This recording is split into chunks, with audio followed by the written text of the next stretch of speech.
नमस्कार दोस्तों, good morning friends. तो तकरीबन 1.5 या पौने 2 साल पहले मैंने एक सीरीज़ बनाई थी जो man eating leopard of Rudraprayag था, जो बुक है जो जिम कॉर्बेट ने लिखी है और किस तरह उन्होंने उसका शिकार किया था। तो बहुत टाइम से मेरे दिमाग में एक बात चल रही थी कि मैं उन सारे वीडियोस को जो है कंबाइन करके एक सिंगल वीडियो बनाना चाह रहा था। तो आज का जो वीडियो है वो जो उसमें 9 एपिसोड्स थे, उन सारे के सारे 9 एपिसोड्स को मैंने एक साथ कंबाइन किया हुआ है, क्योंकि मैंने ये देखा कि शायद कई सारे लोगों ने उसको एक साथ ना होने के कारण नहीं देख पाए। तो ये वही वाले वीडियो हैं जो मैंने 1.5-2 साल पहले डाले थे। तो अगर आपने इनको देख लिया है तो इट इज़ नॉट नेसेसरी कि इस वीडियो को दोबारा देखें आप। और अगर आपको दोबारा देखना है उस पूरी कहानी को एक लगातार सीरीज़ के रूप में, तो ये वीडियो आपके लिए है। और ऑफ कोर्स अगर आपने उस किताब को नहीं देख पढ़ा है, आपने इन वीडियोस को नहीं देखा है, आप मेरे चैनल पे उसके बाद जुड़े हैं, तो डेफिनेटली इस वीडियो को, उस पूरी कहानी को मैंने कुछ 9 एपिसोड्स में बनाया था और ये सारे के सारे 9 एपिसोड्स इस वीडियो में मैं कंबाइन करके आपके सामने प्रस्तुत कर रहा हूँ। तो चलते हैं 1918 और 1926 के बीच में, जब उस आदमखोर बाघ ने रुद्रप्रयाग ज़िले में बहुत ही भयानक आतंक मचाया था और किस तरह जिम कॉर्बेट ने उसका बड़ी ही मुश्किल से शिकार किया था। बहुत ही अमेजिंग स्टोरी है एंड किसी मूवी से कम नहीं है। जिस तरह से उस लेपर्ड ने जिम कॉर्बेट को चैलेंज किया, बहुत ही अमेजिंग स्टोरी है। तो चलते हैं फिर 1918 और 1926 के बीच में, यानी कि आज से 100 साल पहले।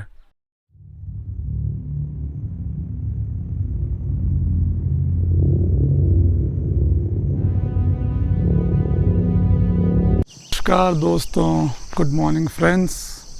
जो मेरा पिछला वीडियो था जिम कॉर्बेट वाला, जो मेरे गांव की स्टोरी थी, तो वो आप लोगों को बहुत ही ज़्यादा पसंद आई। एंड फ्रैंकली जब से मैंने जिम कॉर्बेट की किताबों को पढ़ना शुरू किया है, man eating leopard of Rudraprayag ले लो या फिर जो उनके कुमाऊँ की जो मैन ईटिंग लेपर्ड्स की हंटिंग की कहानियाँ हैं, तो तब से वो मेरे फेवरेट राइटर बन गए हैं। एंड फ्रैंकली जो ये वाली किताब है रुद्रप्रयाग के लेपर्ड वाली, वो मुझे कुछ ज़्यादा ही पसंद है। प्रॉबेबली बिकॉज वो जो लेपर्ड था, जिस एरिया में मेरा गांव है उसी में उसने ऑपरेट किया था। तो मैंने डिसाइड किया कि जो अगले कुछ वीडियोस हैं, मैं अगले कुछ वीडियोस जो है man eating leopard of Rudraprayag के बारे में ही बनाऊंगा। उस किताब से कुछ इम्पॉर्टेंट इवेंट्स हैं जो जिम कॉर्बेट ने बहुत ही विविडली नरेट किए हैं। And using the help of AI I will help recreate those images कि उस टाइम पे वो सीन कैसा रहा होगा। तो जो अगले कुछ वीडियोस हैं ये man eating leopard of Rudraprayag के बारे में ही होंगे। And finally this series will terminate जब जिम कॉर्बेट ने फाइनली आई थिंक मई 1926 में उस लेपर्ड का शिकार किया था। एंड ये जो आज का वीडियो है, इस वीडियो में I will talk about terror, कि कैसे रुद्रप्रयाग के लोग जो हैं, रुद्रप्रयाग घाटी के जो लोग हैं, वो कितने भयानक टेरर में थे because of this leopard. And Jim Corbett ने कुछ एग्जांपल्स दिए हैं, तो उन एग्जांपल्स में से I will share 2 or 3 stories with you.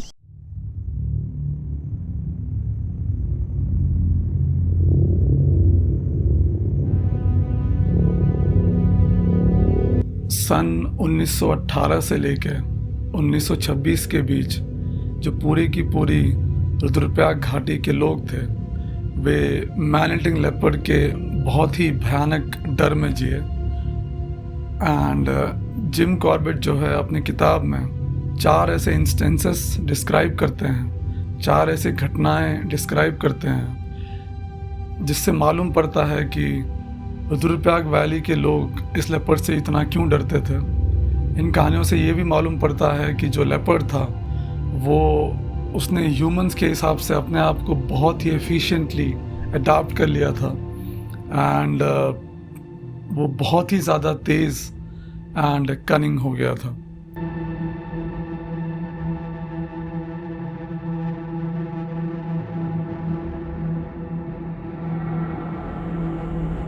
एक लड़का था 14 साल का जो कि अनाथ था। इस लड़के के पास जिम्मेदारी थी 40 बकरियों के एक झुंड की। क्योंकि ये लड़का गरीब था तो जो मालिक था इन 40 बकरियों का ये उसी के घर में ग्राउंड फ्लोर पर रहता था। बकरियां और लड़का रात को एक ही कमरे में सोते थे एंड जब वो लड़का सो जाता तो जो मकान मालिक था वो दरवाज़ा बाहर से बंद करता। किताब में ऐसा लिखा गया है कि उस रात भी मकान मालिक ने हमेशा की तरह दरवाजे को बंद किया एंड लकड़ी के उस गिट्टे से, लकड़ी के उस पीस से उस दरवाजे को हमेशा की तरह लॉक किया। आई एम प्रिटी श्योर कि लेपर्ड ने अपने शिकार को, जो कि वो 14 साल का लड़का था, उसको पहले ही सेलेक्ट कर लिया था एंड जब रात को मकान मालिक ने दरवाज़ा बंद कर दिया तो लेपर्ड दबे पाँव आया एंड किताब में लिखा गया है कि दरवाजे पे लेपर्ड के पंजों के निशान थे। तो लेपर्ड ने अपने पंजों से दरवाजे को हिलाया। इस दरवाजे को हिलाने के चक्कर में जो लकड़ी का टुकड़ा था जो सांकल में फंसा के रखा था वो शायद गिर गया। अब सोचने वाली बात यह है कि लेपर्ड ने भले ही कमरे का दरवाज़ा खोल दिया लेकिन उसके और लड़के के बीच में 40 बकरियां थी एंड ये सिर्फ इमेजिनेशन पे ही बात है कि लेपर्ड ने उस डिस्टेंस को उस दरवाजे से लेके उस सोए हुए लड़के तक कैसे कवर किया होगा। जो 40 बकरियां थी उसने उन 40 बकरियों को टोटल इग्नोर किया।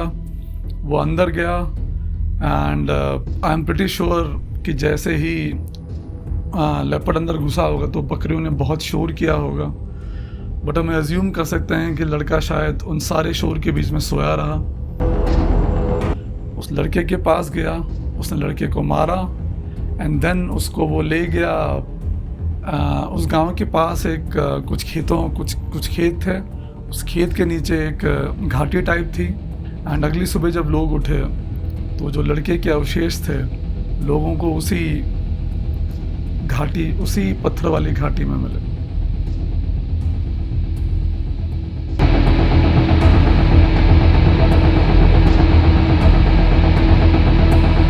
अपनी किताब में जिम कॉर्बेट एक और इंसिडेंट बयां करते हैं। तो एक आदमी था जो अपने रात के खाने के बाद अपने पड़ोस में दोस्त के घर गया हुक्का पीने के लिए। कमरे में अंधेरा था और जो कमरे का दरवाज़ा था वो बंद तो था लेकिन उसे अंदर से लॉक नहीं किया गया था बिकॉज उस गांव में आज तक कोई भी लेपर्ड की किल नहीं हुई थी। तो जब वो बैठ के बातें कर रहे थे, हुक्का पी रहे थे, तो पहले दोस्त ने दूसरे दोस्त को हुक्का पास किया एंड जैसे उसने हुक्का पास किया तो जो दूसरा दोस्त था उसने हुक्के को ज़मीन पे गिरा दिया। हुक्के में अंगारे भी होते हैं। तो जो पहला दोस्त था वो दूसरे दोस्त को चिल्लाने लगा कि हुक्के को थोड़ा ध्यान से पकड़ो, क्योंकि नीचे कंबल बिछा हुआ था और कंबल में उन अंगारों से आग लग सकती थी। तो पहला दोस्त जैसे ही मुड़ा, नीचे जो अंगारे गिरे थे उनको उठाने के लिए, तो उसके नज़र में दरवाज़ा आया और उसने देखा कि पहाड़ों के पीछे से एक मून राइज या फिर सेट हो रहा था एंड दरवाजे पे उसने आकृति देखी, एक सिलोवेट देखा उस लेपर्ड का जिसने अपने मुंह में उसके दोस्त को पकड़ा हुआ था। यह दृश्य देखकर वो आदमी बहुत बुरी तरीके से डर गया एंड लेपर्ड के जाने के थोड़ी देर बाद वो उठा और उसने दरवाजे को बंद कर दिया। जब इस इंसिडेंट को उस आदमी ने बाद में डिस्क्राइब किया तो उसने इतना ही कहा कि जो मेरा दोस्त था वो मुझसे एक हाथ की दूरी पे बैठा हुआ था, लेकिन ना तो मैंने लेपर्ड की आवाज़ सुनी, ना ही मैंने अपने दोस्त की चिल्लाने की आवाज़ सुनी, ना ही मैंने उसकी सांस की आवाज़ सुनी।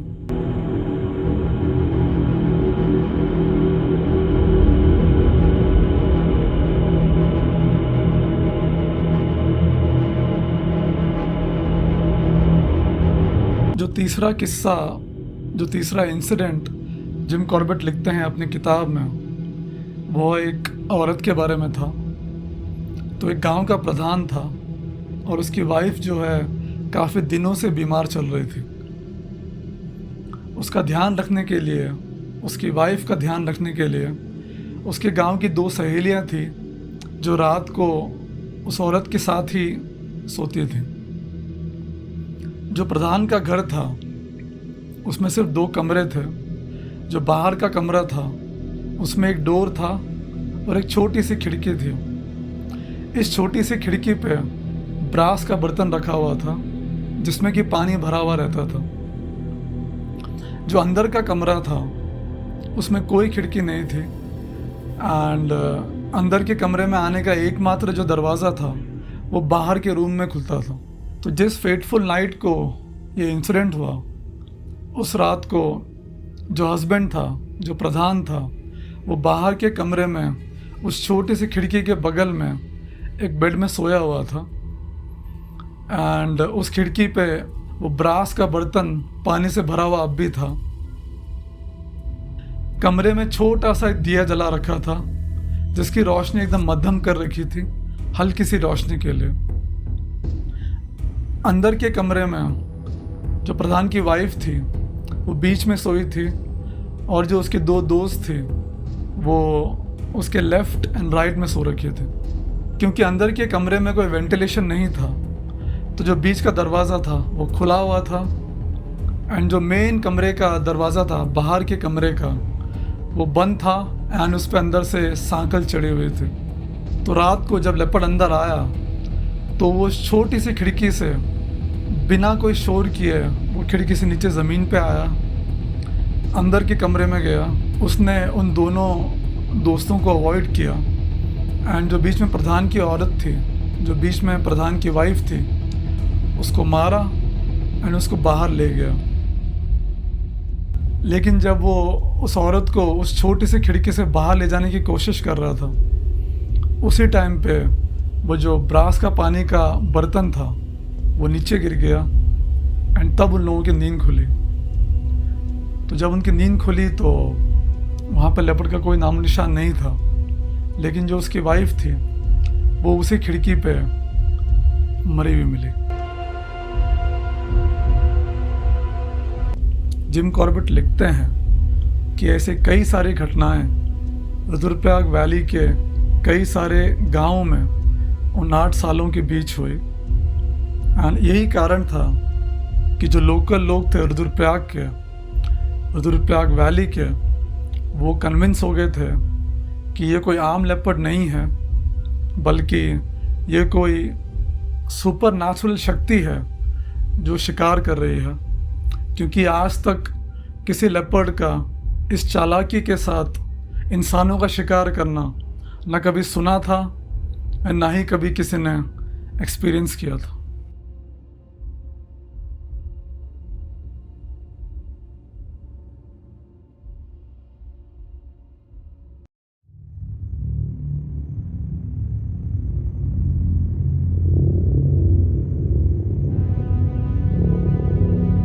नमस्कार दोस्तों, गुड इवनिंग फ्रेंड्स। तो जो पिछला वीडियो था man eating leopard of Rudraprayag की सीरीज़ का जो यू कैन से दूसरा वीडियो था, तो उस वीडियो में मैंने आपको बताने की कोशिश करी कि जो रुद्रप्रयाग घाटी के लोग थे वो उन 8 सालों में कितने भयानक टेरर में जिए एंड आई होप कि I was able to do some justice to दो स्टोरीज़।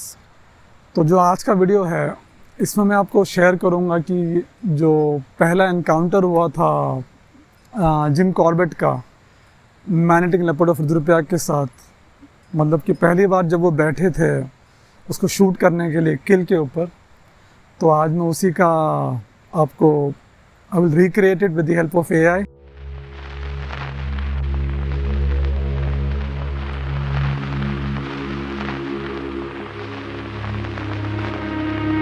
जिम कॉर्बेट को रुद्रप्रयाग में पहुंचे ये दूसरा ही दिन था जब उन्हें एक बहुत ही अनफॉर्चुनेट घटना के बारे में मालूम पड़ा। वो अपने घर में बैठे नाश्ता कर रहे थे जब एक आदमी भागता हुआ उनके बंगलों में आया और उन्हें बताया कि रुद्रप्रयाग से कुछ मील ऊपर एक छोटे से गांव में पिछली रात मैन ईटर ने एक औरत का शिकार कर लिया था। ये गांव रुद्रप्रयाग से तकरीबन 3 मील यानी कि 4.8 या फिर 5 किलोमीटर्स की दूरी पे था। एंड जब जिम कॉर्बेट इस गांव में पहुंचे तो उन्हें उस सीक्वेंस ऑफ इवेंट्स के बारे में बताया गया जो पिछली रात हुए। तो एक पति और एक पत्नी थे। उन्होंने आग के बगल में बैठ के अपने कमरे के अंदर रात का खाना खाया। रात का खाना खाने के बाद जो औरत थी वो उन जूठे बर्तनों को ले गई घर के चौखट पे धोने के लिए। जैसे ही वो चौखट पे बैठी तो बर्तनों की गिरने की आवाज़ आई। चूँकि जो कमरा था उस कमरे में रोशनी काफ़ी कम थी तो आदमी को साफ साफ दिख नहीं रहा था क्या हुआ। तो जैसे ही उसने बर्तनों के गिरने की आवाज़ सुनी उसने अपनी पत्नी को आवाज़ लगाई, लेकिन पत्नी का जब कोई रिप्लाई नहीं आया तो वह आदमी उठा और फट से उसने अपने घर के दरवाजे को बंद कर दिया। पिछले वीडियो में मैंने आपसे आदमखोर के डर के बारे में, आदमखोर के टेरर के बारे में बात करी थी। और ये जो अनफॉर्चुनेट हादसा था, जो ये इंसिडेंट था, इससे हमें अगेन मालूम पड़ता है कि लोगों के मन में आदमखोर का कितना डर, कितना भय था। जैसे ही इस आदमी को मालूम पड़ा कि इसकी पत्नी के साथ कोई अनफॉर्चुनेट इंसिडेंट हो गया है, कोई अनहोनी घटना घट गई है, तो इसने अपनी पत्नी को बचाने की बिल्कुल भी कोशिश नहीं की। यहाँ पे एक और बहुत ही इम्पोर्टेंट बात बताने वाली ये है कि वो जो औरत थी वो इस आदमी के बच्चे के साथ प्रेग्नेंट थी और कुछ ही दिनों में इनके घर में एक नया बच्चा जन्म लेने वाला था। इसके बावजूद भी जब इस आदमी को मालूम पड़ा कि प्रॉबली इसकी पत्नी को लेपर उठा के ले गया है, तो डर के मारे इस आदमी ने बिल्कुल भी कोशिश नहीं करी, ना ही अपनी पत्नी और ना ही अपने बच्चे को बचाने की। उस अनफॉर्चुनेट औरत को घर की चौखट से उठाने के बाद लेपर्ड उसे एक 40 मीटर लंबे रास्ते से गांव के बाहर ले गया। यहाँ पे उसने उस औरत को मारा और फिर उसे वो तकरीबन 100 मीटर पहाड़ से नीचे ले गया एक छोटे से गदेरे में। जो गदेरा था इसके बगल में कुछ सीढ़ीनुमा खेत थे। यहाँ पे उसने अपना खाना खाया और औरत को वहीं पे छोड़ दिया।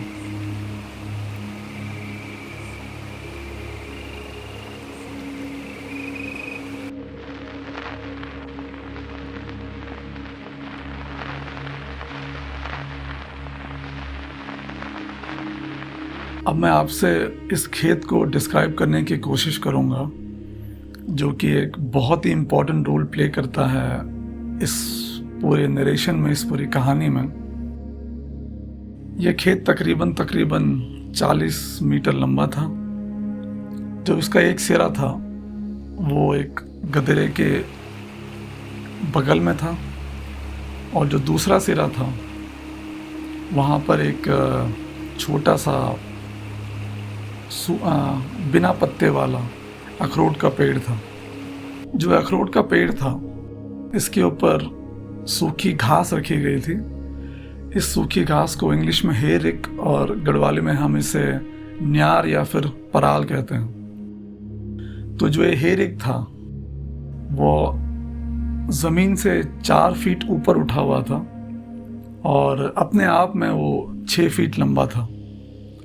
तो इस हेरिक के ऊपर जिम कॉर्बेट ने डिसाइड किया कि वह रात को बैठेंगे।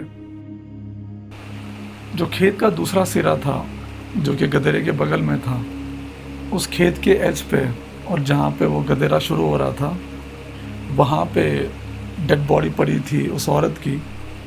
तो जिम कॉर्बेट ने ये सोचा कि अगर वो लेपर्ड रात को दोबारा आता है उस डेड बॉडी पे उसे खाने के लिए, तो इस हेरिक के ऊपर से वो उसे रात को शूट करेंगे।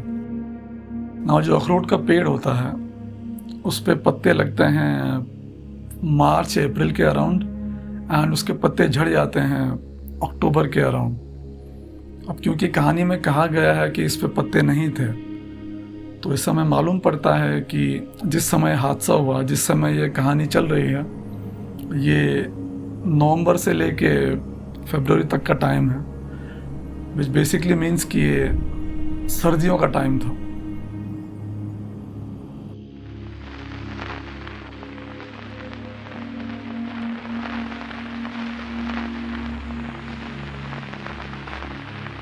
जस्ट टू मेक श्योर कि लेपर्ड ना बचे, उन्होंने एक और इंतज़ाम किया।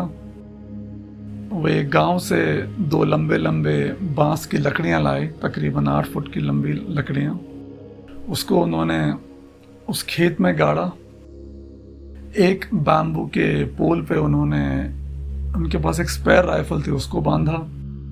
दूसरे वाली पोल पे उन्होंने एक शॉटगन थी, उसको बांधा। उनके पास मच्छी पकड़ने की रोप थी, जिसको हम फिशिंग लाइन कहते हैं। जो फिशिंग लाइन थी उसको उन्होंने पहले तो दोनों के ट्रिगर पे बांधा, फिर इसको खींच के ले गए उस रास्ते पे जिस रास्ते से लेपर्ड पिछली रात को आया था। वहाँ पे उन्होंने उस तनी हुई रस्सी को एक खूंटे से ज़मीन में गाड़ दिया। तो इसका आइडिया ये था कि अगर लेपर्ड उसी रास्ते आता है जिस रास्ते वो कल आया था, तो अंधेरे में शायद वो उन रस्सियों पे अटकेगा, वो रस्सियाँ खींचेंगी और वो जो 2 बंदूकें हैं उनसे गोलियां निकलेंगी और शायद वो गोलियां उस पर लग जाएं, उस लेपर्ड का शिकार हो सके। अगर वो उस रास्ते नहीं आता है तो एनीवेज जिम कॉर्बेट उस अखरोट के पेड़ के ऊपर तो बैठे थे ही, वहां से ही will be able to kill it. अब लेपर्ड को जो है रात को अंधेरे में देखना ऑलमोस्ट इम्पॉसिबल है, बिकॉज उसका जो कैमोफ्लेज होता है वो बहुत ही तगड़ा होता है। तो जस्ट टू मेक श्योर कि उन्हें मालूम पड़े कि लेपर्ड आ गया है, उन्होंने एक सफ़ेद पत्थर लिया, जिसको उन्होंने जो डेड बॉडी थी उसके नज़दीक में रख दिया।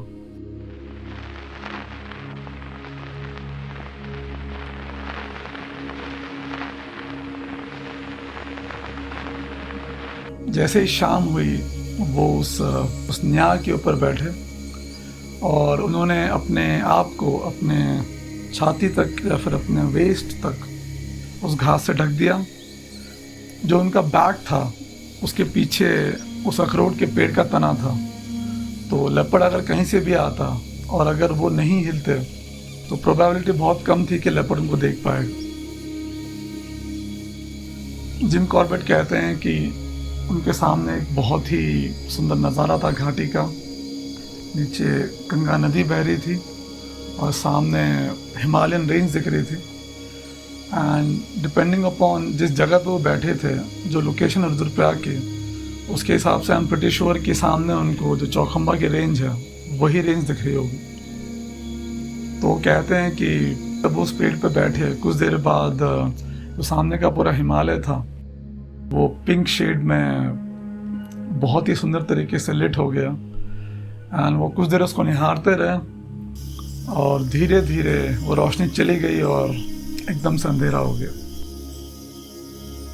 जैसा कि आप लोग जानते ही हैं, जिम कॉर्बेट जो है वो एक बहुत ही एक्सेलेंट हंटर थे एंड उन्होंने अपना लगभग सारा का सारा जीवन जो है फॉरेस्ट में ही व्यतीत किया था।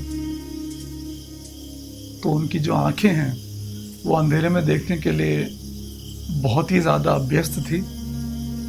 वो अंधेरे में बहुत ही अच्छी तरीके से देख सकते थे।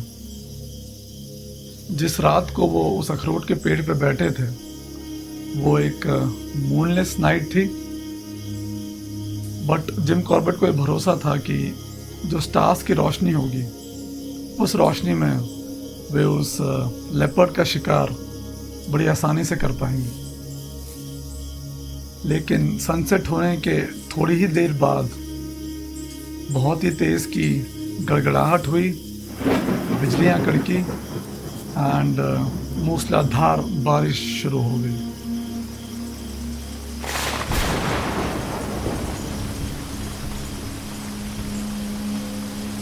जब बारिश शुरू ही हो रही थी तो जिम कॉर्बेट ने उस गधेरे में एक पत्थर के लुढ़कने की आवाज़ सुनी और वे जान गए कि लेपर्ड जो है अपने शिकार पे आ चुका है। जैसे कि मैंने आपको पहले बताया, वो जो हेरिक था, वो जो न्यार था, जो पराल था, उसके और ज़मीन के बीच में 4 फीट का डिस्टेंस था। तो जैसे ही लेपर्ड उस किल पे आया तो बारिश से बचने के लिए वो उस हेरिक के नीचे, उस न्यार के नीचे बैठ गया और जितने टाइम बारिश होती रही, उस मूसलाधार बारिश में जिम कॉर्बेट तो ऊपर खुले में बैठे थे तो वो गीले हो रहे थे, लेकिन जो लेपर्ड था वो बड़े ही आराम से उस न्यार के नीचे बैठा रहा। बारिश रुकने के कुछ देर बाद जिम कॉर्बेट ने उस लेपर्ड की आवाज़ सुनी जो कि दोबारा अपने शिकार पे पहुंच चुका था एंड वो अपने शिकार को खा रहा था। अब मैं आपसे उस सफ़ेद पत्थर के बारे में जिसे जिम कॉर्बेट ने उस डेड बॉडी के बगल में रखा था उसके बारे में कुछ कहना चाहूँगा। नाउ जिम कॉर्बेट ने थोड़ा सा लिखा उस पत्थर के बारे में कि वो पत्थर उन्होंने सिर्फ एक प्रिकॉशन के तौर पे वहाँ पे रखा था एंड जो आगे की चीज़ें मैं आपको पत्थर के बारे में कहूँगा वो सिर्फ मेरा स्पेकुलेशन है कि शायद ऐसा सोचकर उस पत्थर को वहाँ पे रखा गया था। तो जिम कॉर्बेट लिखते हैं कि जैसे ही बारिश रुकी, वो जो लेपर्ड था वो दोबारा अपने शिकार पे गया और उस शिकार को खाने लगा। तो जब वो शिकार पे गया तो जो वाइट पत्थर जिम कॉर्बेट ने रखा था वो वाइट पत्थर जो है ढक गया। एंड जिम कॉर्बेट ये भी लिखते हैं कि वो जो पत्थर जो है अगले 10 मिनट तक ढका हुआ रहा। तो विच बेसिकली मीन्स कि लेपर्ड जो उस पत्थर को सामने बैठा था या फिर खड़ा था और वो अपने शिकार को खा रहा था। तो क्वेश्चन ये उठता है कि उन 10 मिनटों में जिम कॉर्बेट ने उस लेपर्ड पर गोली क्यों नहीं चलाई। तो मैंने जिम कॉर्बेट की लगभग सारी किताबें पढ़ी हैं, इनफैक्ट कई बार पढ़ी हैं एंड एक थीम, एक चीज़ वो निकल के आती है जिम कॉर्बेट की बुक से, स्पेशली अगर वो जिस शिकार के लिए बैठे हैं अगर वो किसी भी प्रकार का मैन ईटर है तो जिम कॉर्बेट ये मेक श्योर करना चाहते थे हमेशा जिस पे वो गोली चला रहे हैं उसका एक गोली में शिकार हो जाना चाहिए।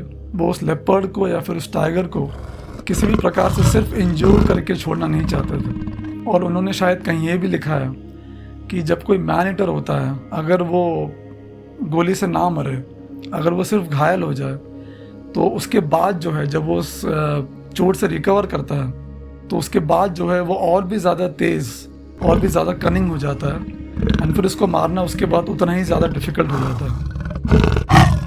ना जैसे कि जिम कॉर्बेट जी ने कहा है कि बादल लगे हुए थे, अभी अभी ताज़ा बारिश भी हुई थी तो विजिबिलिटी लिटरली ज़ीरो थी। तो आई एम प्रीटी श्योर कि उन्होंने उस लेपर्ड पे गोली शायद इसलिए नहीं चलाई क्योंकि उन्हें ये पता नहीं था कि उसकी बॉडी का कौन सा पार्ट है जो उस पत्थर के सामने है।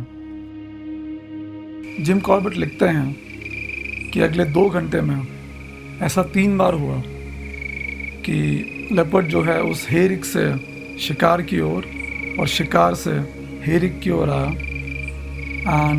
एंड तीनों बार उसने उस पत्थर को ऑब्स्क्योर किया या फिर उस पत्थर के सामने से गुजरा।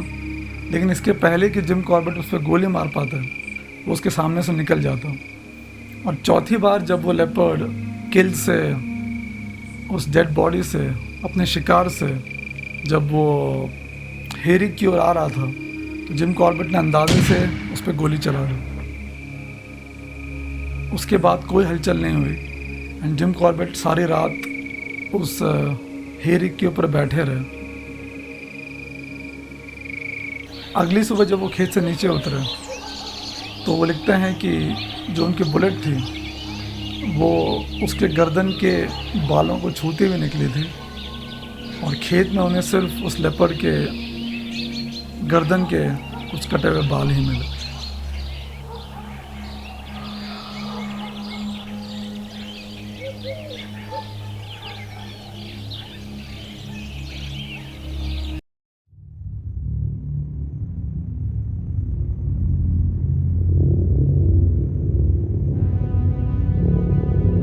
नमस्कार दोस्तों, गुड मॉर्निंग फ्रेंड्स।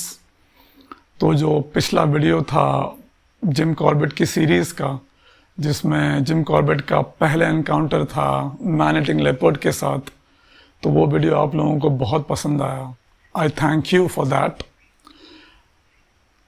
जो आज का वीडियो है इसमें भी जिम कॉर्बेट का एनकाउंटर है मैन ईटिंग लेपर्ड के साथ, लेकिन इसमें एक बहुत ही इंटरेस्टिंग ट्विस्ट है एंड इसमें एक बहुत ही अमेजिंग टेक्निक है जो जिम कॉर्बेट ने एम्प्लॉय करी थी इस लेपर्ड को पकड़ने के लिए।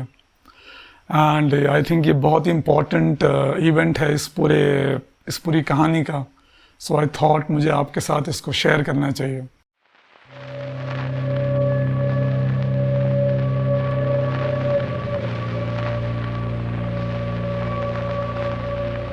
एक आदमी था जो रुद्रप्रयाग मार्केट से थोड़ी दूर पर एक अकेले घर में रहता था।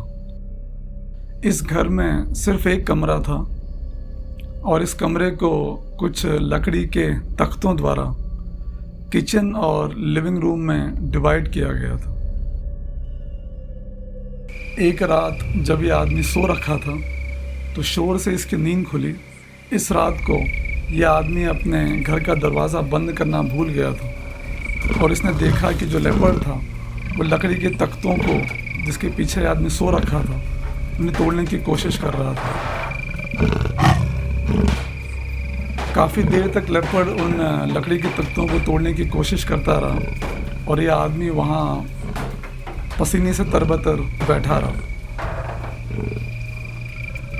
फॉर्चुनेटली जो लकड़ी के तख्ते थे वो काफ़ी मजबूत थे और लेपर्ड उनको नहीं तोड़ पाया। इस आदमी के घर के ठीक बगल में इसकी एक गौशाला थी और इस गौशाला में इसकी एक गाय बंधी थी। जब लेपर्ड इन लकड़ी के तख्तों को नहीं तोड़ पाया तो लेपर्ड उस कमरे से बाहर आया और गौशाला में बंधी हुई इसकी गाय, तो उसने अटैक किया और उसको मार दिया।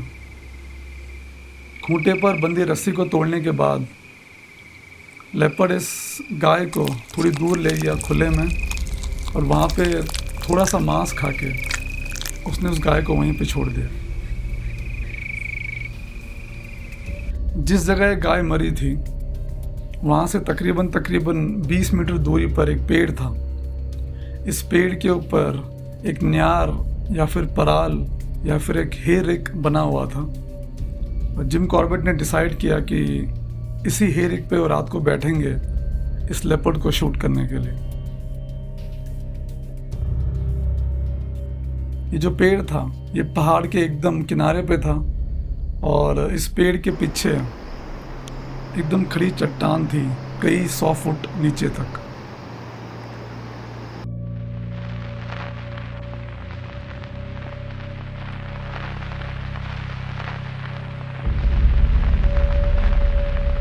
आदमखोर के शिकार में मदद करने के लिए सरकार ने कुछ दिनों पहले ही जिम कॉर्बेट को एक फंदा या फिर एक गिन ट्रैप भेजा था। जिम कॉर्बेट लिखते हैं कि जो एक गिन ट्रैप था इससे भयानक वस्तु उन्होंने आज तक कभी नहीं देखी थी। ये 5 फीट लंबा था और इसका वजन तकरीबन 40 किलो के आसपास था। जो इस फंदे के दांत थे, हर एक दांत 3 इंच लंबा था और ये 24 इंच या फिर 2 फुट चौड़ा था। पिछली रात को गाय का शिकार करने के बाद लेपर्ड ने एक पतला सा रास्ता लिया था जो कि एक 40 मीटर लंबे खेत से गुजरता था। इस खेत के ऊपर एक और खेत था और ऊपर वाले खेत के पीछे बहुत ही घना जंगल था झाड़ियों का। इन दो खेतों के बीच में एक पतला सा रास्ता था और लेपर्ड ने जंगल की ओर जाते हुए इसी रास्ते का इस्तेमाल किया था।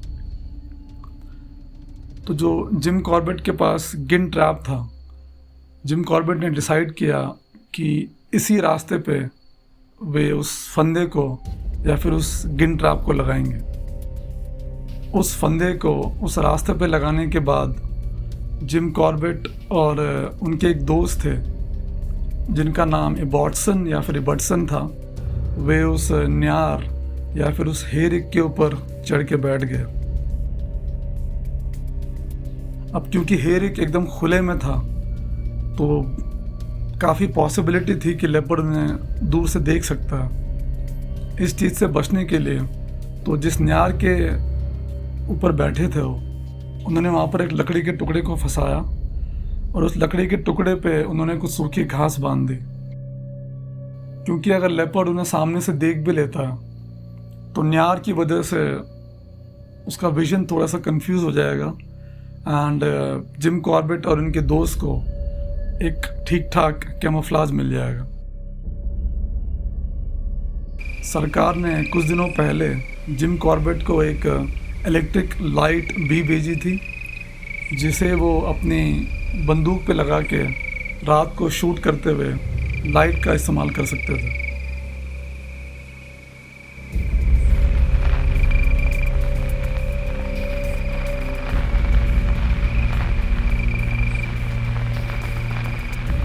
जिम कॉर्बेट लिखते हैं कि जैसे जैसे शाम होने लगी आसमान में घने काले बादल छा गए और जो मून राइज था वो 9 बजे के बाद ही होना था। अंधेरा होने के 1 घंटे बाद जिम कॉर्बेट ने उस लेपर्ड के बहुत ज़ोर से चीखने चिल्लाने की आवाज़ सुनी और जिम कॉर्बेट समझ गए कि वो जो लेपर्ड है वो उस फंदे में फंस चुका है। उन्होंने फट से लाइट को ऑन किया और देखा कि जो लेपर्ड था उसके आगे के दोनों पैर उस फंदे में बुरी तरीके से फंस गए थे। जब जिम कॉर्बेट ने उस फंदे को उस रास्ते पर लगाया था तो उसे ज़मीन में गाड़ने के लिए उन्होंने एक खूंटे का इस्तेमाल किया था। जल्दबाजी में जिम कॉर्बेट ने एक गोली चलाई जो कि उस चेन पे लगी और वो फंदा जो है ज़मीन से आज़ाद हो गया। जैसे ही वो फंदा ज़मीन से आज़ाद हुआ वो लेपर्ड जो है उस 40 किलो के फंदे सहित कूदता हुआ नीचे के खेतों में चला गया। जिम कॉर्बेट ने एक और गोली चलाई और जो उनके दोस्त थे उन्होंने भी जल्दबाजी में 2 गोलियां चलाई। ये तीनों की तीनों गोलियां उस लेपर्ड को नहीं लगी और जब जिम कॉर्बेट ने अपने गन को रीलोड करना चाहा तो वो जो इलेक्ट्रिक लाइट थी वो अचानक से बंद हो गई। रुद्रप्रयाग मार्केट के लोगों ने जैसे ही उन 4 गोलियों की आवाज़ सुनी वे अपने घरों से जलती हुई मशालें लेकर उस आदमी के घर की ओर आए। जिम कॉर्बेट ने चिल्ला के उनको बताना भी चाहा कि यहाँ पे आना सेफ नहीं है, लेकिन उस शोर में उनकी आवाज़ खो गई। जिम कॉर्बेट और उनके दोस्त की अब मजबूरी हो गई थी उस लेपर्ड को तुरंत मारने की, क्योंकि वो सिर्फ घायल हुआ था और अगर वे उसे नहीं मारते तो हो सकता है कि वो लेपर्ड उन भीड़ में किसी पर अटैक कर सकता था। जिम कॉर्बेट और उनके दोस्त उस पेड़ से नीचे उतरे। जिम कॉर्बेट और उनके दोस्त के पास एक केरोसिन की लालटेन थी। जिम कॉर्बेट ने अपनी बंदूक को ताना और जो उनके दोस्त थे उन्होंने उस लालटेन को अपने सर के ऊपर रखा हल्की सी रोशनी के लिए और वे एक साथ उस दिशा में बढ़े जिस तरफ लेपर्ड गया था। थोड़ी दूर जाने के बाद एक खेत में एक थोड़ा सा उभार था और जैसे ही जिम कॉर्बेट और उनके दोस्त इबॉटसन इस उभार के पीछे गए तो उन्होंने देखा कि वहाँ पर वो लेपर्ड अटैक की पोजीशन में बैठा था और उनको देख के गुर्रा रहा था।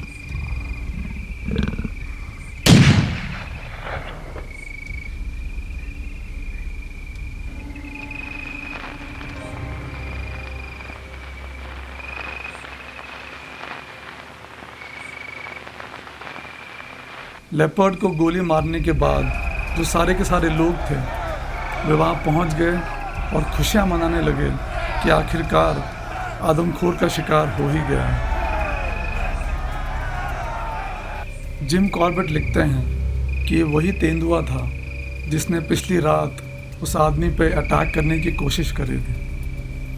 बट कहीं ना कहीं जिम कॉर्बेट को लग रहा था कि जिस तेंदुए ने उस अभागी औरत का शिकार किया था और जिस तेंदुए को उन्होंने आज मारा है वे दोनों अलग तेंदुए थे। जिम कॉर्बेट आगे ये भी लिखते हैं कि उस रात को उस लेपर्ड के आसपास सैकड़ों की भीड़ थी और उस सैकड़ों की भीड़ में वे ही अकेले थे जिन्हें कहीं ना कहीं यकीन था जो लेपर्ड उनके सामने मरा पड़ा था वो लेपर्ड आदमखोर बाघ नहीं था। अगले दिन उस लेपर्ड को देखने के लिए आसपास के गांवों से सैकड़ों लोग आए और हर किसी ने कंफर्म किया कि वही आदमखोर है जिसने रुद्रप्रयाग घाटी को इतने सालों से भयभीत कर रखा था। बट फिर भी जिम कॉर्बेट कन्विंस थे कि ये आदमखोर बाघ नहीं है। पिछले कई हफ्तों से जिम कॉर्बेट इस आदमखोर का शिकार करना चाह रहे थे जिस कारण वे बहुत ज़्यादा थक गए थे। तो उन्होंने डिसाइड किया कि अगली सुबह वे अपने घर की तरफ निकल जाएंगे। अगली सुबह जिम कॉर्बेट अंधेरे में ही पौड़ी की तरफ निकलने के लिए तैयार हो गए थे और वे कुछ हल्का सा नाश्ता कर रहे थे जब उन्होंने अपने बंगले से ऊपर थोड़ी दूर पे कुछ आदमियों की आवाज़ सुनी। उन्हें उत्सुकता हुई एंड कुछ देर में वो जो 4 आदमी थे वो जिम कॉर्बेट के पास आए और उन्होंने बताया कि पिछली रात को छठवा पीपल जो कि रुद्रप्रयाग से तकरीबन 16 से 17 मील की दूरी पर था, नदी के उस पार लेपर्ड ने एक छोटे से गांव में एक औरत का शिकार कर दिया था।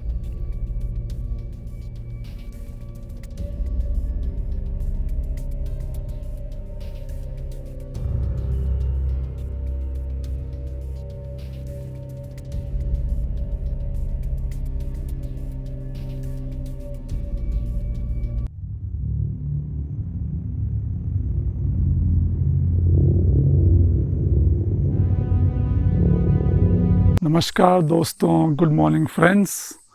तो आई होप जो पिछला वीडियो था जिम कॉर्बेट सीरीज़ का वो वीडियो आपको पसंद आया होगा। उसी सीरीज़ को आगे कंटिन्यू करते हुए आज का वीडियो में भी एक बहुत ही इंटरेस्टिंग घटना घटती है एंड इसमें जिम कॉर्बेट और उनके दोस्त इबॉटसन जो पिछले वीडियो में थे वो उस आदमखोर का शिकार करने जाते हैं। लेकिन ऐसी चीज़ें होती हैं कि वो लेपर्ड का शिकार करें, इसके बजाय ऐसा होता है कि लेपर्ड उनका शिकार करने लग जाता है। तो ये बहुत ही इंटरेस्टिंग एस्केप स्टोरी है कैसे जिम कॉर्बेट और उनके दोस्त उस अंधेरी रात में उस लेपर्ड से बचे।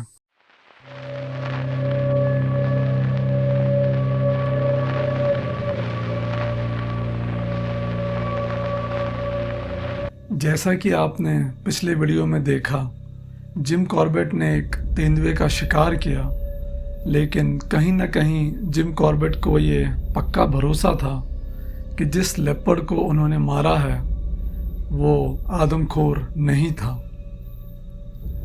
पिछले कई हफ्तों से जिम कॉर्बेट आदमखोर का पीछा करते करते काफ़ी थक गए थे और उन्होंने डिसाइड किया कि वे अगले दिन अपने घर नैनीताल चले जाएंगे।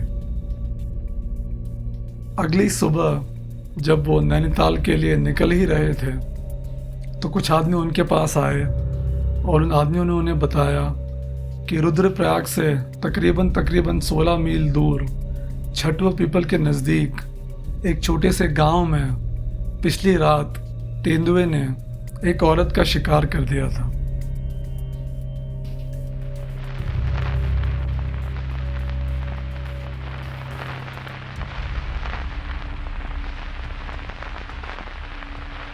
जिम कॉर्बेट ने अपने घर जाने का प्लान कैंसिल किया और वो और उनके दोस्त इबॉटसन उस गांव की तरफ निकल पड़े। जब वे वहां पहुंचे तो उन्होंने देखा कि वो जो औरत थी वो मुश्किल से एक 18 या 20 साल की लड़की थी। एंड पिछली रात को लेपर्ड उस लड़की को मारने के बाद एक बहुत ही डेंस और संकरे गधेरे के नज़दीक ले आया था। जब जिम कॉर्बेट और वॉटसन उस गांव में पहुंचे तो उन्हें पिछली रात के इंसिडेंट के बारे में बताया गया, जो कि इस प्रकार था। कुछ खेतों के बीच एक पत्थरों और घास का बना हुआ अकेला मकान था। इस मकान में एक लड़की, उसका पति और उनका एक 6 महीने का बच्चा रहता था। हादसे से 2 दिन पहले ही जो पति था वो किसी काम से पौड़ी की तरफ चला गया था और उसके एब्सेंस में जो उसके पिताजी थे वे अपनी बहू के साथ उस अकेले घर में ठहरे हुए थे। हादसे की रात को खाना खाने और अपने बच्चे को दूध पिलाने के पश्चात वो जो लड़की थी वो घर से बाहर निकली शौच जाने के लिए। जब उसे बाहर गए थोड़ा समय हो गया था तो ससुर ने उसे आवाज़ लगाई और जब उसे अपने बहू का कोई जवाब नहीं आया तो वह आदमी उठा और उसने अपने घर के दरवाजे को बंद करके अंदर से ताला लगा दिया।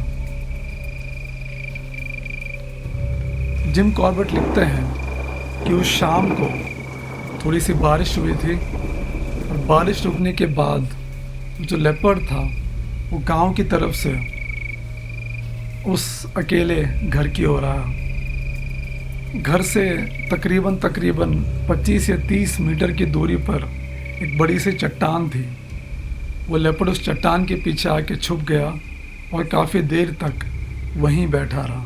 जब वो लड़की बाहर आई और शौच के लिए बैठी तो उसकी पीठ जो है वो लेपर्ड की तरफ थी। जैसे ही लेपर्ड ने उस लड़की को घर से बाहर आते देखा, वो अपनी पेट के बल रेंगता हुआ उस घर तक पहुंचा। घर की दीवार को चिपक के वो उस लड़की तक पहुंचा।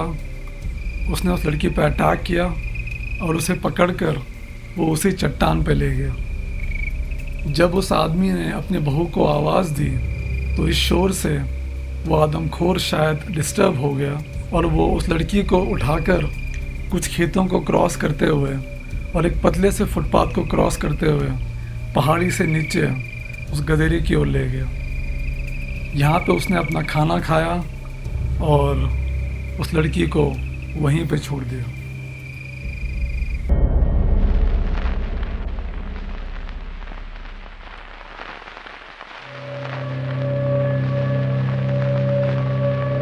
जिस जगह पे आदमखोर ने इस लड़की को छोड़ा था वो एक छोटा सा खुला हुआ मैदान था और उसके बगल में एक बहुत ही घना वृक्ष था।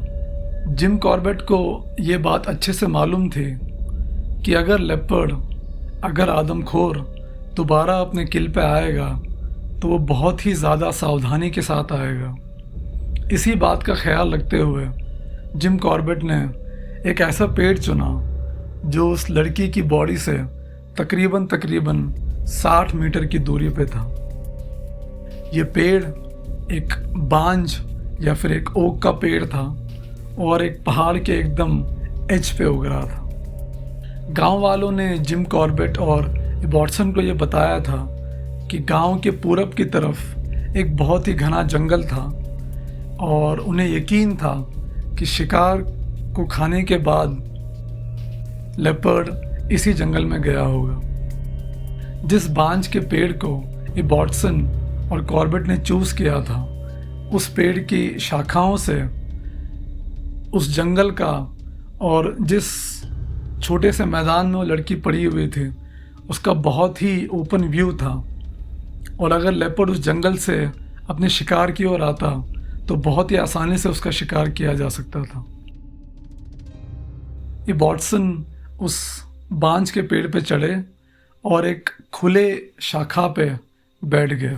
जिम कॉर्बेट उसी पेड़ के तने पर जाके बैठ गए और उनका मुंह उस पहाड़ की ओर था जिससे वह अभी अभी आए थे। जिम कॉर्बेट लिखते हैं कि पश्चिम की तरफ जब सूरज ढल रहा था तो उस जंगल से, जिसका गांव वालों ने वर्णन किया था, उस जंगल से एक काकड़ या फिर एक बार्किंग डियर की आवाज़ आई। जब भी कोई बार्किंग डियर या काकड़ चिल्लाता है तो बेसिकली उसका मतलब होता है कि आसपास कोई कार्निवोर है। और जिम कॉर्बेट एनी बॉटसन को बड़ी आशा हुई कि जो आदमखोर है शायद वो अपने शिकार की ओर उसी जंगल से आ रहा है। लेकिन समय बीतता गया और वो काकड़ की आवाज़ जंगल में कहीं खो गई, लेकिन लेपर्ड नहीं आया।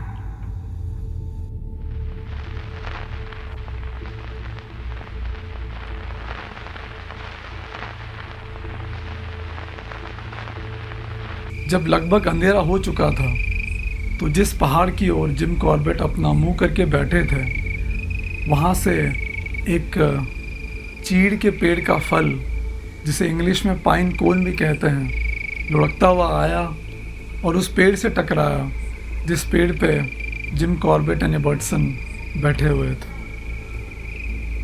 जिम कॉर्बेट लिखते हैं कि उस आदमखोर का उस पहाड़ के ऊपर से आना बहुत ही अनफॉर्चुनेट इवेंट था, क्योंकि उस पहाड़ से जिस जगह पे बॉटसन बैठे थे उसका बहुत ही क्लियर नज़ारा था। एंड ये बात पक्की थी कि लेपर्ड ने अगर जिम कॉर्बेट को नहीं भी देखा था तो ये बॉटसन को डेफिनेटली देख लिया था।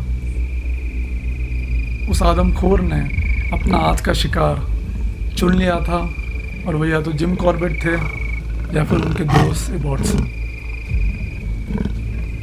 जब पूरी तरीके से अंधेरा हो गया तब इबर्टसन और जिम कॉर्बेट ने उस लेपर्ड को उस पेड़ की ओर आते हुए सुना।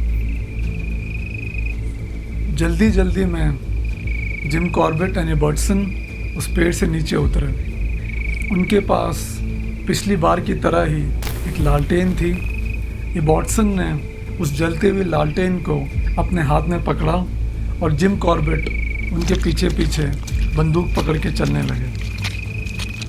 जब वे उस पेड़ से सिर्फ 30 मीटर के आसपास ही आगे गए थे तो गीली मिट्टी में स्लिप होने के कारण इबर्टसन गिर गए और जो लालटेन थी वो एक पत्थर से टकराई और बुझ गई। ये एक बहुत ही अंधेरी रात थी एंड उस पेड़ और जिस गांव में जिम कॉर्बेट और उनके दोस्त को पहुंचना था उसके बीच तकरीबन 1 किलोमीटर का फासला था। जो रास्ता था वो बहुत ही घने जंगल और बड़े बड़े चट्टानों के बीच से गुजरता था और जिम कॉर्बेट और इबर्टसन को यकीन था कि उनमें से आज एक ही आदमी गांव तक पहुंच पाएगा। जिम कॉर्बेट लिखते हैं कि ज़िंदगी में ऐसे कुछ इवेंट्स होते हैं जिन्हें कभी भुलाया नहीं जा सकता और ये रात डेफिनेटली उन रातों में से एक थी।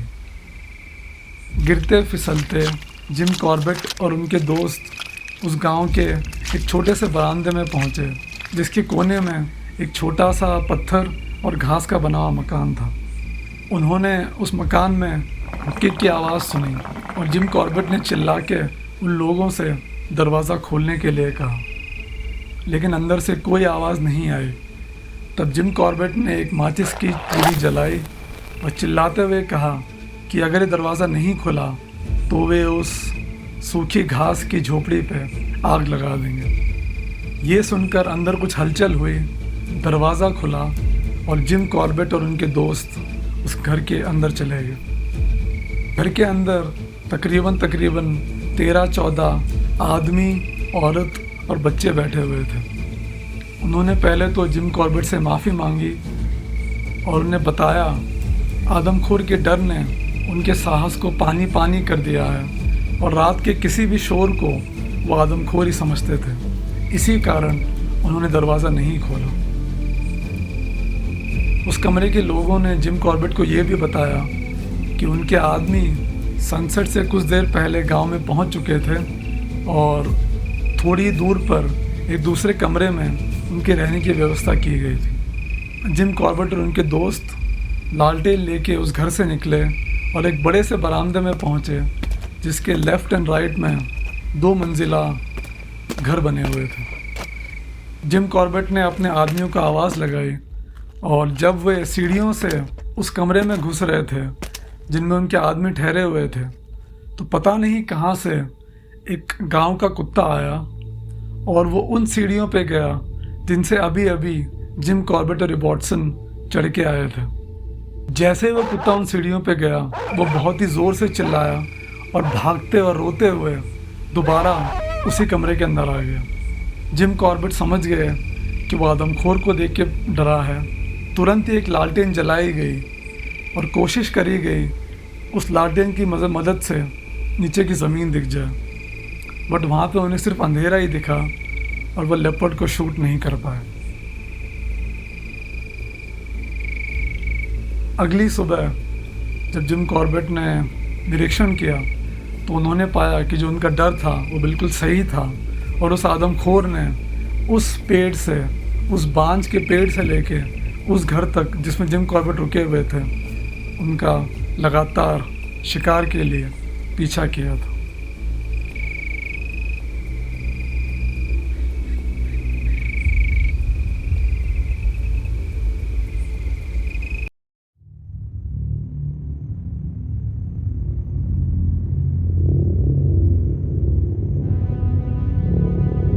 तो रिकैप करते हैं पिछले वीडियो को।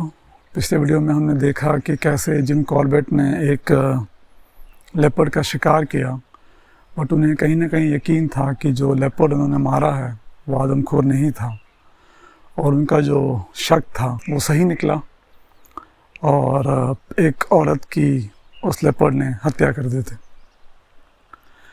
मैंने आपसे पिछले वीडियो में ये भी कहा था कि जिम कॉर्बेट जो है काफ़ी ज़्यादा थक चुके थे उस लेपर्ड का शिकार, उसका पीछा करते करते, और उन्होंने निश्चय किया कि वे कुछ टाइम के लिए अपने घर नैनीताल जाएंगे। तो आज के वीडियो को वहीं से आगे कंटिन्यू करते हैं। जिम कॉर्बेट अपने घर नैनीताल गए और 3 महीनों बाद वे दोबारा रुद्रप्रयाग आए उस आदमखोर का शिकार करने के लिए।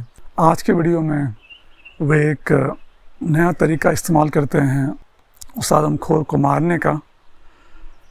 ये तरीका जहर का है। तो आज का वीडियो उसी इंसिडेंट के बारे में कि कैसे उन्होंने उस जहर को यूज़ किया एंड उसका क्या नतीजा निकला वो तो आप वीडियो में देख लेंगे।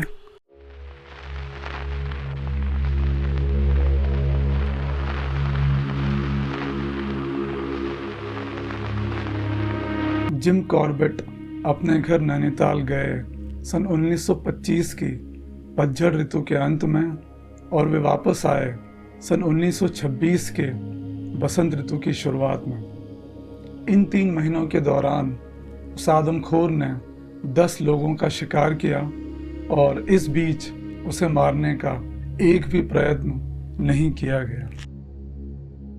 एक सुबह एक आदमी जिम कॉर्बेट के रुद्रप्रयाग के बंगलों पे आया और उन्हें बताया कि पिछली रात आदमखोर ने एक आदमी का शिकार कर दिया था।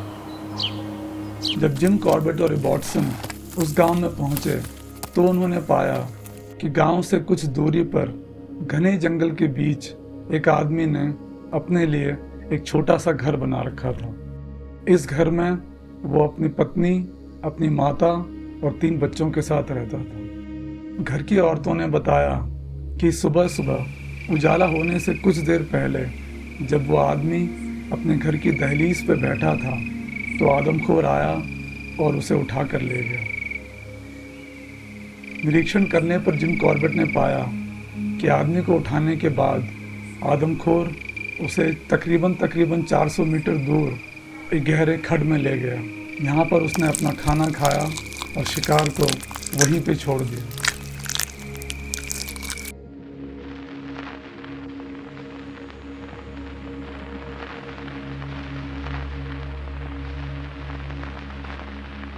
जिस खड्ड में आदमखोर ने उस आदमी को छोड़ा था उसके आसपास बैठने लायक कोई भी पेड़ नहीं था।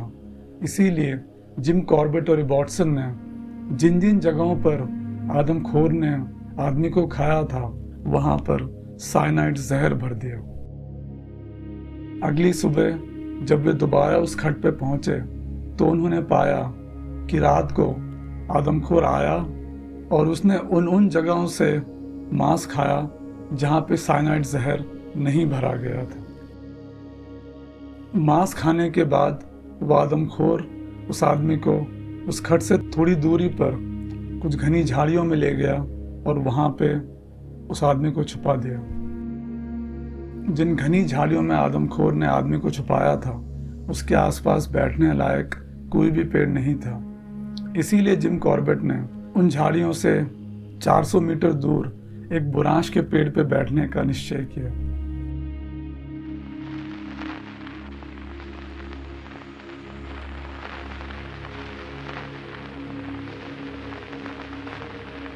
जिम कॉर्बेट बहुत ही विस्तृत वर्णन देते हैं उस बुरांश के पेड़ और उसके आसपास के एरिया का। एंड आई थिंक इस कहानी को सही ढंग से प्रस्तुत करने के लिए आपका उस इंफॉर्मेशन को जानना बहुत ही ज़्यादा ज़रूरी है। तो जिम कॉर्बेट लिखते हैं कि वो जो बुरांश का पेड़ था वो एक पहाड़ की ढाल पे हो रहा था या फिर एक स्लोप पे हो रहा था। इस ढाल पे घास और रिंगाल की घनी झाड़ियां थी। इसी पहाड़ की ढाल पर एक रास्ता लेफ्ट से राइट की ओर जाता था। इस रास्ते का तकरीबन 10 मीटर का हिस्सा उस बुरांश के पेड़ के ऊपर से विजिबल था। लेफ्ट की ओर ये रास्ता थोड़ी सी दूर जाके एक सूखे गदेरे में घुस जाता और इस मोड़ से आगे जिम कॉर्बेट को वो रास्ता नहीं दिखता था। राइट की ओर ये रास्ता 300 मीटर दूर जाके उन घनी झाड़ियों के नीचे से गुजरता जहां पे आदमखोर ने उस आदमी को छुपाया हुआ था।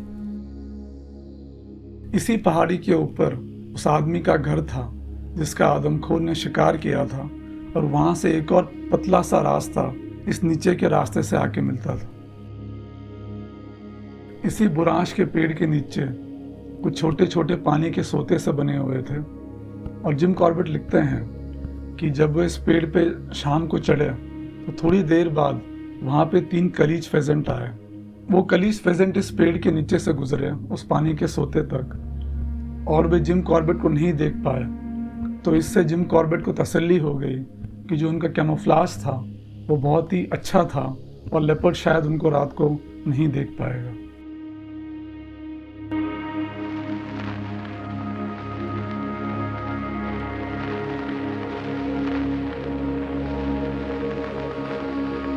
जिम कॉर्बेट लिखते हैं कि वो एक बहुत ही सुंदर चांदनी वाली रात थी और उस पहाड़ पर घास के एक एक तिनके को वे बहुत ही क्लियरली देख सकते थे।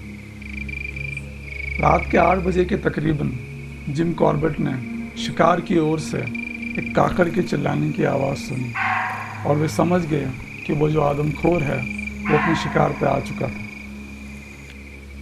अगले 2 घंटे तक रात एकदम खामोश रही और 10 बजे के तकरीबन उसी जगह से एक काकड़ फिर से चिल्लाया। आदमखोर अपने शिकार पे 2 घंटे तक था और इस 2 घंटे में जिम कॉर्बेट को बड़ी उम्मीद थी कि उसने मांस के साथ साथ उस साइनाइड जहर को भी खा लिया होगा जो जिम कॉर्बेट और इबॉटसन ने उस आदमी की डेड बॉडी में जगह जगह डाला हुआ था। पिछली रात को आदमखोर ने घर से नीचे की ओर आते समय ऊपर के रास्ते का इस्तेमाल किया था। इसीलिए जिम कॉर्बेट ने ऊपर के रास्ते और नीचे के रास्ते पे कुछ सूखी पत्तियां बिखेर दी थी। अगले 4 घंटे तक जिम कॉर्बेट एकटक उन रास्तों पे आदमखोर के लिए नज़र लगाए बैठे रहे। तकरीबन 2 बजे के आसपास जिम कॉर्बेट ने उस आदमखोर को ऊपर के रास्ते से नीचे आते हुए सुना। वो बहुत ही केयरलेसली उन सूखी पत्तियों पे चल रहा था और जिम कॉर्बेट को उम्मीद थी कि अगले कुछ मिनटों में वे बड़ी आसानी से उस आदमखोर का शिकार कर पाएंगे। जो रास्ता ऊपर से नीचे की ओर आता था, इस रास्ते में एक मोड़ था और इस मोड़ के बाद ही जिम कॉर्बेट को रास्ता विजिबल था। न जाने क्यों वो आदमखोर जब उस मोड़ पे आया तो वहाँ पे रुका और कुछ देर बाद कूद के वो सूखे हुए गदेरे में चला गया। गधेरे को क्रॉस करते हुए वो नीचे के रास्ते पे आया और उसी मोड़ पे आके रुका जिस मोड़ के पीछे जिम कॉर्बेट की विजिबिलिटी नहीं थी। कुछ देर तक वो वहाँ चुपचाप बैठा रहा और फिर दौड़ते हुए जिम कॉर्बेट के पेड़ की तरफ आया। जिम कॉर्बेट को तो पहले ये लगा कि शायद आदमखोर को उनकी प्रेजेंस का मालूम पड़ गया है और वो उसका शिकार करने आ रहा था, लेकिन वो आदमखोर भागते हुए जो पेड़ के नीचे पानी के सोते थे उस सोते पे गया और बहुत ही तेज़ गति से पानी पीने लगा। आदमखोर की ये हरकत देखकर जिम कॉर्बेट को पक्का यकीन हो गया कि आदमखोर ने काफ़ी सारा साइनाइड जहर खा लिया था और उन्हें बड़ी उम्मीद थी कि कुछ ही देर में वो आदमखोर जहर के असर से अपने आप मर जाएगा। जंगल फिर से कुछ देर तक खामोश रहा और जिम कॉर्बेट को बड़ी निराशा हुई जब उन्होंने आदमखोर को नीचे जंगल की ओर जाते हुए सुना। जिम कॉर्बेट लिखते हैं कि वो एक बहुत ही चांदनी रात थी, लेकिन इस पूरे वाक़ये के दौरान, इस पूरे इंसिडेंट के दौरान एक बार भी वो जो आदमखोर था वो चांदी की रोशनी में नहीं आया।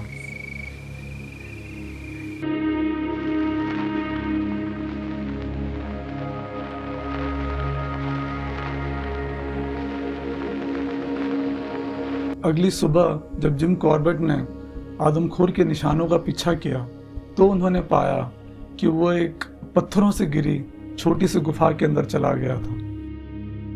जिम कॉर्बेट लिखते हैं कि पदचिन्हों को देखते हुए उन्हें पूरा यकीन था कि वो आदमखोर अब भी उसी गुफा के अंदर था, इसीलिए उस गुफा को तुरंत पत्थरों और जालियों से बंद किया गया। अगले 10 दिनों तक जिम कॉर्बेट हर दिन उस गुफा के पास गए इस उम्मीद में कि उन्हें कुछ निशान मिलेगा कि जो आदमखोर है वो जहर की वजह से मर चुका है। 10वें दिन जब जिम कॉर्बेट गुफा का निरीक्षण करके अपने बंगले पे आए तो वॉटसन ने उन्हें बताया कि पिछली रात बद्रीनाथ यात्रा मार्ग से 1 मील ऊपर एक छोटे से गांव में आदमखोर ने एक औरत का शिकार कर दिया था।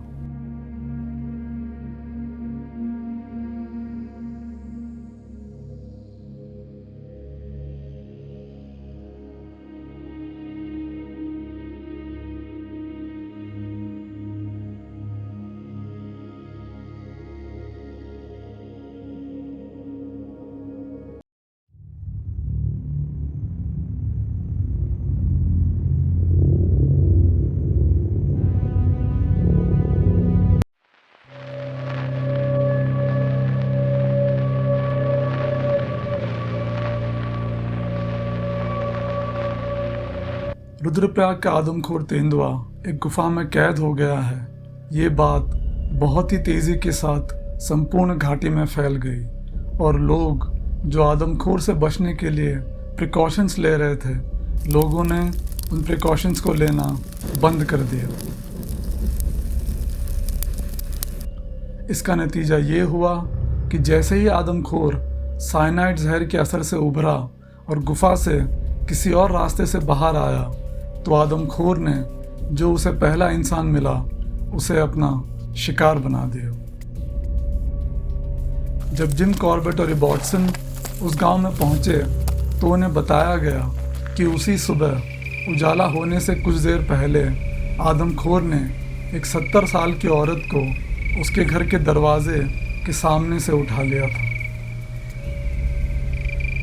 निशानों का पीछा करते हुए जिम कॉर्बेट ने पाया कि औरत को मारने के बाद आदमखोर उसे गांव से तकरीबन 400 मीटर दूर जंगल के बीच एक खुली जगह पर ले आया था।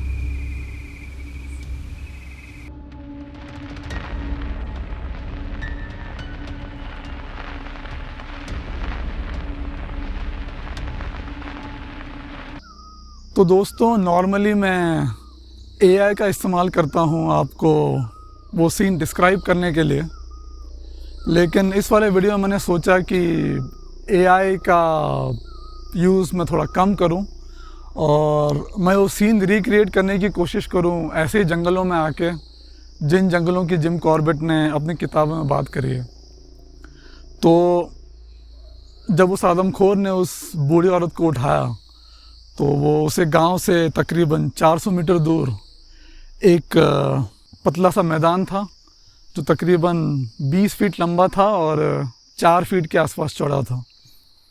उसके एक सिरे पे, उस मैदान के एक सिरे पे गधेरा था और इस तरफ वो खुला मैदान था। तो जिम कॉर्बेट लिखते हैं कि जो बूढ़ी औरत थी वो उस मैदान में, जो एक गधेरा है, इस गधेरे से तकरीबन 5 फीट की दूरी पर ऐसी पड़ी थी। वो, उसका सर ऊपर की तरफ था और पैर नीचे की तरफ था। अब जिम कॉर्बेट ने जो है और वॉटसन ने उस पूरे एरिया का एक बार निरीक्षण किया और उन्हें मालूम पड़ा कि अगर वो आदमखोर आएगा इस शिकार पे दोबारा, तो उसने जो है उस खुले मैदान के रास्ते आना था। ठीक है, तो उन्होंने एक फुल प्रूफ प्लान बनाया, इतना फुल प्रूफ प्लान कि वो लिखते हैं कि उससे एक चूहे का बचना भी इम्पॉसिबल था।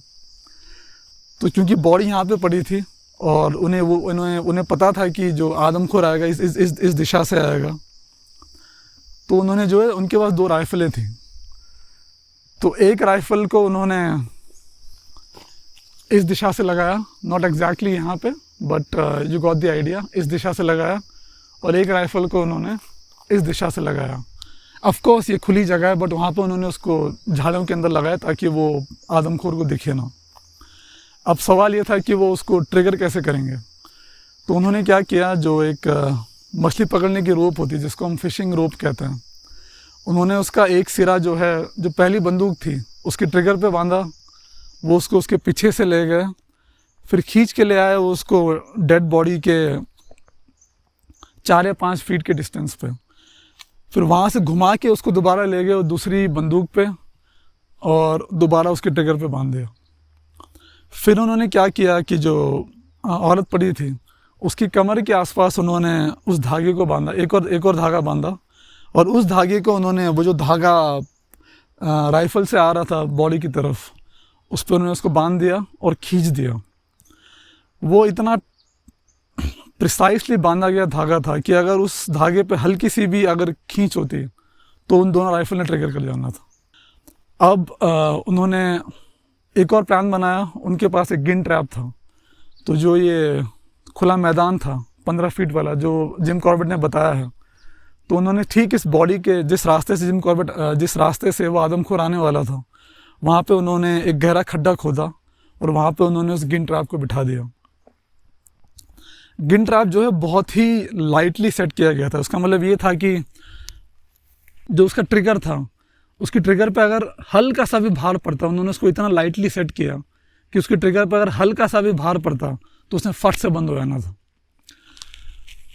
अब उनको ये सुनिश्चित करना था कि हो सकता है कि लेपर्ड किसी और रास्ते से आए, ठीक है। तो वो ये कैसे सुनिश्चित कर सकते थे कि लेपर्ड को इसी रास्ते से आना, उसको और किसी और रास्ते से नहीं आना। और हाँ, मैं आपको ज़मीन के तप्पड़ के बारे में बताना भूल गया। तो जो ज़मीन का टुकड़ा था 20 फीट लंबा था, 4 फीट चौड़ा था। उसके इस साइड में जो दीवार वाली साइड है, यहाँ पर एक 8 फीट की खड़ी दीवार थी। अब यहाँ पर वो 8 फीट की दीवार नहीं है, बट यू कैन इमेजिन कि यहाँ पर एक 8 फीट की पत्थरों की दीवार थी। उस ज़मीन के टुकड़े के नीचे की तरफ एक स्टीप स्लोप था जो कि एकदम नीचे जा रहा था। तो लेपर्ड या तो सामने से आ सकता था या फिर पीछे से आ सकता था। तो यहाँ पे तो उन्होंने गिन ट्रैप बिठा दिया। अब उनको ये सुनिश्चित करना था कि लेपर्ड उसी रास्ते आए। तो उन्होंने क्या किया कि जो इस तरफ का जो एरिया था, जो गधेरे की तरफ का एरिया था, यहाँ पे पीछे एक गधेरा है, तो यहाँ पे उन्होंने क्या किया कि वो 5 कंटीली झाड़ियाँ लाए, 1-1 फुट का गड्ढा खोदा उन्होंने और उनको ढंग से गाड़ दिया ताकि कोई भी उसको निकाल ना सके। ये उनका फुल प्रूफ प्लान था। प्लस उन्होंने एक और चीज़ की कि पिछले वीडियो में आपने देखा साइनाइड जहर का यूज़ किया गया था। तो इस बार भी उन्होंने, जो औरत थी उसकी बॉडी में उन्होंने जगह जगह पे साइनाइड जहर भर दिया। तो बेसिकली उन्होंने 3 इंतज़ाम किए कि अगर इन तीनों में से कोई भी एक इंतज़ाम चलता तो आदमखोर का उस रात को मरना लगभग तय था। गांव से तकरीबन 50 मीटर दूर एक बड़ा सा आम का पेड़ था। ये पेड़ उस खुली जगह से जहाँ पर औरत की बॉडी पड़ी थी से तकरीबन 200 मीटर की दूरी पर था और इस पेड़ से वो पूरा पहाड़ साफ साफ दिखता था। अगर आदमखोर उस पहाड़ से अपने शिकार की ओर आता तो उसका इस पेड़ से बड़ी आसानी से शिकार किया जा सकता था। जिम कॉर्बेट और रॉबर्टसन ने इसी पेड़ पर मचान बनाया और रात बिताने का निश्चय किया।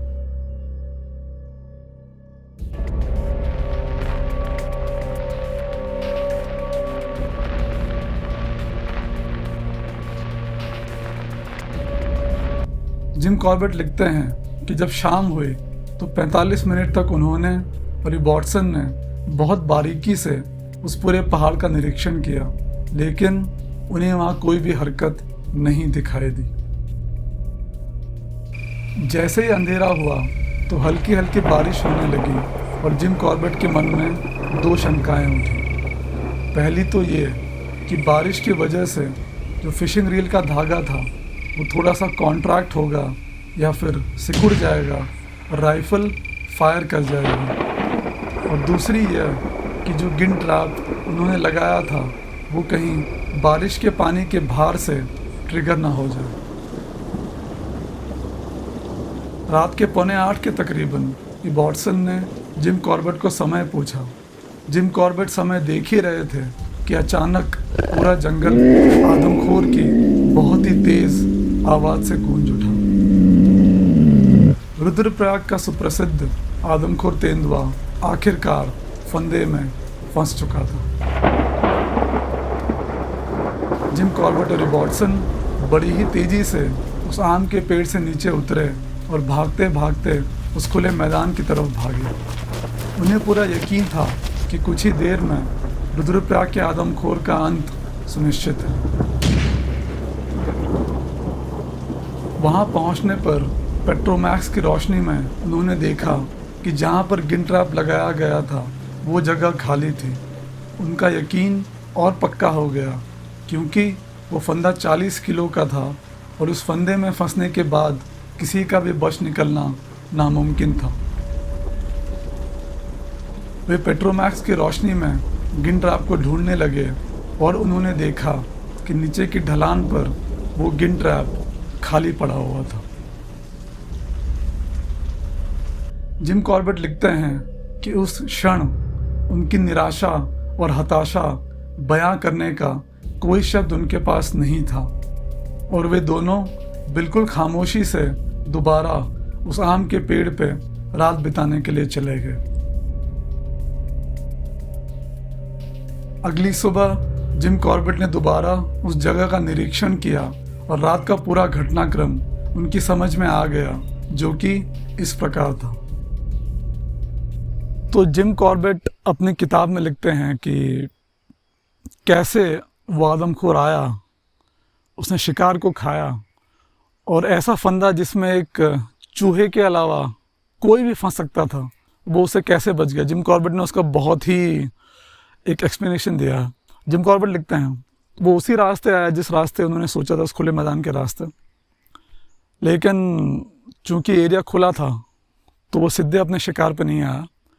जो नीचे का स्लोप था, जो बहुत ही स्टीप था, किसी तरीके से वो जो है उस स्लोप से नीचे उतरा और जो गदरे वाला एरिया था उस एरिया से आया। अब वहाँ पे हमने 5 झाड़ियाँ लगाई थी कांटों वाली, तो आदमखोर ने उनमें से 3 झाड़ियों को दांतों से या फिर अपने पंजों से उखाड़ा और इतनी जगह बनाई ताकि वो अंदर आ सके। अब जब वो अंदर आया, सपोज लेपर्ड इस दिशा से आ रहा है, बंदूकें जो ऐसी हैं, ठीक है, और बॉडी जो सामने पड़ी है। तो जब वो लेपर्ड आया और जब वो अपने शिकार पे आया तो उसने उस बॉडी को थोड़ा सा अपनी तरफ खींचा, तकरीबन 1 फीट के आसपास। अब बंदूक पीछे थी, उनका मुंह ऐसा था, बॉडी ऐसी थी। तो जब उसने उसको बॉडी को अपनी तरफ खींचा तो जो रस्सियाँ बंधी थी वो रस्सियाँ जो है खींचने के बाद जो ढीली हो गई, तो बंदूकों का अब फायर होना इम्पॉसिबल था। इसी पोजीशन में बैठ के उसने अपना शिकार खाया। और जिन जिन जगहों पे जिम कॉर्बेट लिखते हैं कि जो साइनाइड जहर होता है उसकी स्मेल जो है बहुत ही ज़्यादा तेज़ होती है, तो जिन जिन जगहों पे उसको उस जहर की स्मेल आए उसने उन जगहों को अवॉइड किया। प्लस जो धागा उन्होंने उस औरत के कमर पे बांधा था, उस वाले एरिया को भी उसने बिल्कुल भी नहीं छुआ। उसके बाद खाना खाने के बाद जब वो बारिश से बचने के लिए इस दिशा में गया, तो जब इस दिशा में गया तो जैसा कि मैंने आपको पहले कहा था कि जो उन्होंने ट्रिगर सेट किया था वो बहुत ही हल्का सा ट्रिगर था। हल्के से दबाव से भी उसने उसके जो लॉक थे उसने बंद हो जाना था। तो जिम कॉर्बेट ये लिखते हैं कि जब वो आगे गया तो बारिश की वजह से उस ट्रिगर के ऊपर हल्का सा दबाव पड़ा, और वो कहते हैं कि ये कोइंसिडेंट था कि जिस टाइम पे वो ट्रिगर बंद हुआ, लेपर्ड के पैर के दबाव से नहीं, उस पानी के दबाव से जो बारिश की वजह से आया था। और जैसे वो लिखते हैं कि वो कोइंसिडेंस ही था कि जैसे ही उसका पैर उस एरिया में पड़ा वो ट्रिगर फट से बंद हो गया। वो जो फंदा था गिन ट्रैप का, उसके पंजे इतने मजबूत थे कि अगर वो किसी को पकड़ लें तो मतलब ही नहीं कि उसमें से कोई निकल जाएगा। 40 किलो का था वो गिन ट्रैप। बट जिम कॉर्बेट लिखते हैं कि उस आदमखोर की किस्मत इतनी बढ़िया थी कि उसी सुबह जब वे उस गिन ट्रैप को रुद्रप्रयाग से उस गांव में ला रहे थे, तो एक जगह जो है वो उनके हाथों से गिन ट्रैप गिर गया, और जिस जगह पे उस गिन ट्रैप के फंदों ने उस लेपर्ड के पैरों को पकड़ा, वहाँ का एक दांत टूट गया था। अगर वो दांत नहीं टूटा होता तो जो आदमखोर का पैर था वो उसमें इतनी बुरी तरीके से फंस जाता कि उसका वहाँ से निकलना इम्पॉसिबल था, और बाद में जिम कॉर्बेट और रॉबर्टसन आराम से उसको गोले से मार सकते थे। बट उसका पैर वहीं पे फंसा जहाँ पे वो दांत टूटा हुआ था, जिसकी वजह से सिर्फ उसकी स्किन का थोड़ा सा टुकड़ा और उसके बाल उस गिन ट्रैप में फंसे। बाकी उसने अपने पैर को झटके से निकाला और उस गिन ट्रैप को छोड़ के वहाँ से चला गया। जिम कॉर्बेट लिखते हैं कि लगातार और निरंतर मिलती असफलताओं ने हताश करने के बजाय उनके डिटर्मिनेशन को और भी मजबूत और पक्का कर दिया था, और उन्हें यकीन था कि वह दिन अब दूर नहीं जब वे एक सच्चे शिकारी की तरह उस आदमखोर का अपनी राइफल से शिकार कर पाएंगे।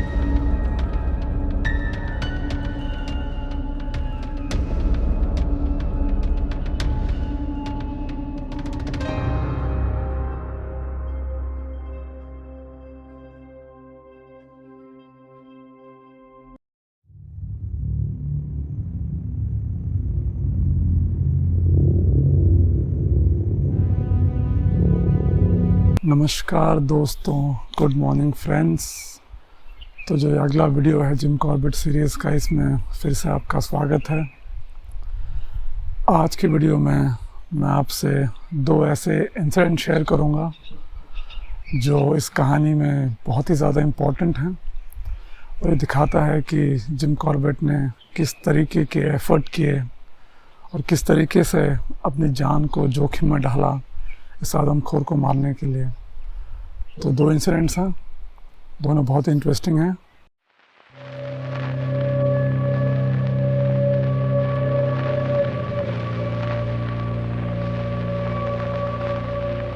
एक सुबह आदमखोर के पदचिन्हों का पीछा करते हुए जब जिम कॉर्बेट चट्टान के ऊपर बैठे एक टूटे हुए पहाड़ के हिस्से का निरीक्षण कर रहे थे, तो उन्हें 2 आदमी मिले जो नीचे बाजार की तरफ जा रहे थे। उन्होंने बताया कि सुबह सुबह आदमखोर उसी टूटे हुए पहाड़ के हिस्से से कॉल कर रहा था। उस पहाड़ के हिस्से में बड़ी बड़ी चट्टानें थीं, और जिम कॉर्बेट को यकीन था कि आदमखोर अब भी वहीं था। जिम कॉर्बेट नहीं चाहते थे कि आदमखोर और लोगों का शिकार करे, और उन्होंने सोचा कि क्यों ना आदमखोर को फंसाने के लिए एक बकरे का इस्तेमाल किया जाए। पहाड़ के जिस हिस्से पर जिम कॉर्बेट खड़े थे वहाँ सिर्फ एक अकेला चीड़ का पेड़ था, और जिम कॉर्बेट ने उसी पेड़ पर रात बिताने का निश्चय किया। ये चीड़ का पेड़ उसी रास्ते पे था जहाँ से वे 2 लोग अपने गांव से आए थे, और इसी रास्ते से एक पगडंडी निकलती थी। ये पगडंडी तकरीबन 50 मीटर तक सीधी थी, और इसके बाद इसमें एक मोड़ था।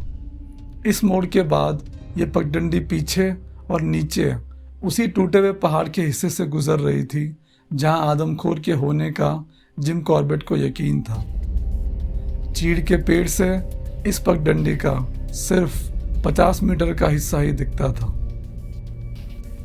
शाम के 4 बजे वे 2 आदमी जिम कॉर्बेट के लिए एक बकरी ले आए। जिम कॉर्बेट ने उस बकरी को चीड़ के पेड़ की जड़ पे बांध दिया और वे खुद उस 50 फीट ऊंचे पेड़ पर चढ़ गए। उन्हें यकीन था कि बकरी अकेली होने पर डर के कारण आवाज़ करेगी और ये आवाज़ सुनकर आदमखोर उसकी तरफ आकर्षित होगा। लेकिन बकरी के कुछ और ही विचार थे। जब तक सूरज नहीं ढला तब तक बकरी चुपचाप घास खाती रही और जैसे ही अंधेरा होने लगा वो वहीं सो गई।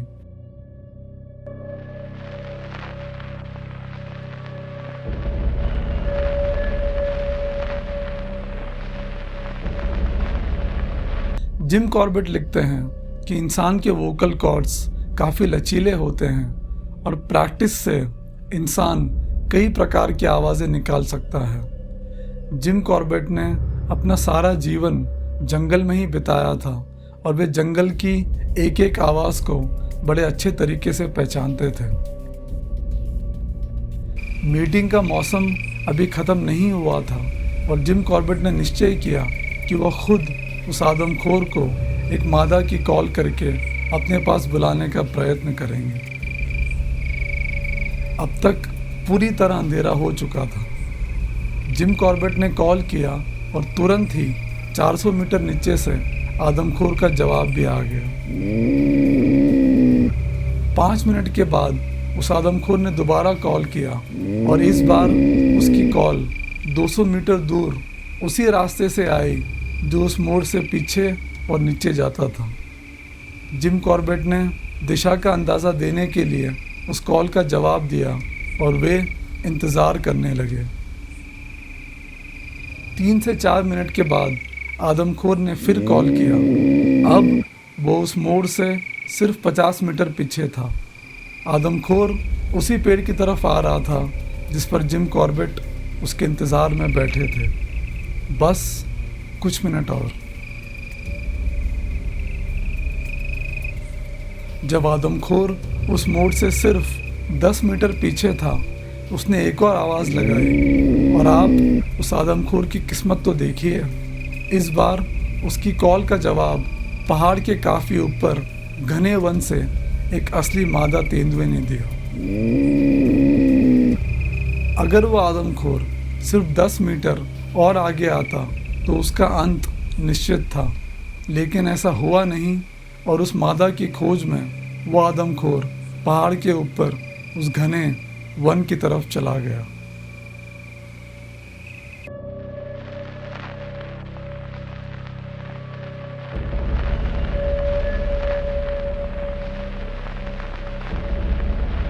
चीड़ के पेड़ पर मिली असफलता के बाद कई दिनों तक जिम कॉर्बेट का आदमखोर से संपर्क टूट गया और उन्हें उसकी कोई जानकारी नहीं थी।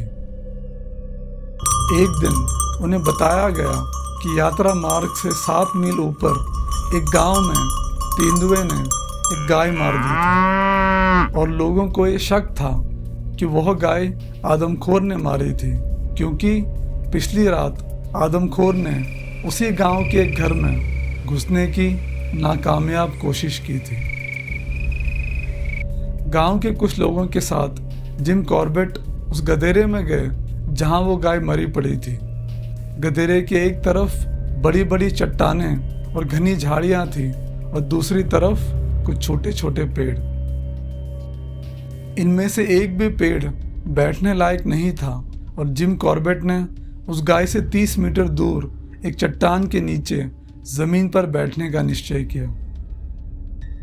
उनके इस फैसले का गांव वालों ने बहुत विरोध किया, लेकिन क्योंकि वह गधेरा काफ़ी अकेली जगह पे था तो जिम कॉर्बेट को यकीन था कि आदमखोर उस गधेरे पे शाम के वक्त ही आ जाएगा और उन्हें पूरी रात वहाँ बैठने की ज़रूरत नहीं पड़ेगी। जिम कॉर्बेट के पास एक टॉर्च, राइफल और एक अफ़गानी चाकू था और अगर वो रात को भी आता तब भी उन्हें यकीन था कि 30 मीटर की दूरी पर वो उस आदमखोर का बड़ी आसानी से शिकार कर पाएंगे। जिम कॉर्बेट लिखते हैं कि कई दिनों से बारिश नहीं हुई थी, इस कारण पूरा का पूरा गदेरा सूखा हुआ था और वहां पिन ड्रॉप साइलेंस था। शाम आई और चली गई, धीरे धीरे अंधेरा भी हो गया, लेकिन वह आदमखोर नहीं आया। जिम कॉर्बेट के मन में सवाल उठने लगे कि कहीं उस आदमखोर ने उन्हें देख तो नहीं लिया, और शायद वो सही मौके के इंतज़ार में वहीं कहीं था। जब अंधेरा हुए काफ़ी समय हो चुका था तो जिम कॉर्बेट ने नोटिस किया कि रात कुछ ज़्यादा ही काली हो गई थी। उन्होंने आसमान की तरफ देखा और पाया कि सितारे दिखने बंद हो गए थे और घने बादल घिर आए थे। कुछ समय बाद बारिश होने लगी और जहां उस गदेरे में कुछ देर पहले सन्नाटा था, वहां अब सिर्फ शोर ही शोर था। जिम कॉर्बेट कहते हैं कि अगर आदमखोर वहां पर आ चुका था तो ये वही मौका था जिसका उसे इंतज़ार था। जिम कॉर्बेट ने अपना जैकेट गले पे लपेटा, अफगानी चाकू को अपने हाथ में लिया और गांव की ओर वापस जाने का फैसला किया। उन्हें सिर्फ 500 मीटर दूर यात्रा मार्ग तक ही जाना था, लेकिन आदमखोर को आकर्षित करने के डर से उन्होंने टॉर्च नहीं जलाई और वे लिखते हैं कि उस पूरे रास्ते वे लगभग ज़मीन पर रेंगते रेंगते गए। यात्रा मार्ग पर आकर उन्होंने ज़ोर से आवाज़ लगाई और गांव के कुछ लोग रोशनी लेकर उन्हें लेने नीचे आए। अगली सुबह जब उन्होंने निरीक्षण किया तो पाया कि आदमखोर ने उस गधेरे से गांव तक उनका पीछा किया था। जिम कॉर्बेट कहते हैं कि ऐसा कई बार हुआ है कि वे जंगल में डरे हैं, लेकिन उस रात से ज़्यादा डर शायद उन्हें आज तक कभी नहीं लगा था।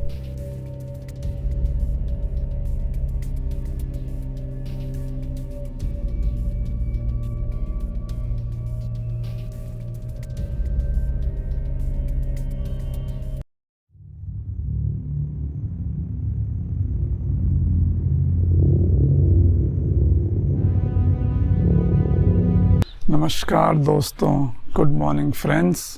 जिम कॉर्बेट की सीरीज़ में या फिर रुद्रप्रयाग के आदमखोर की सीरीज़ के सेकेंड लास्ट वीडियो में आपका स्वागत है।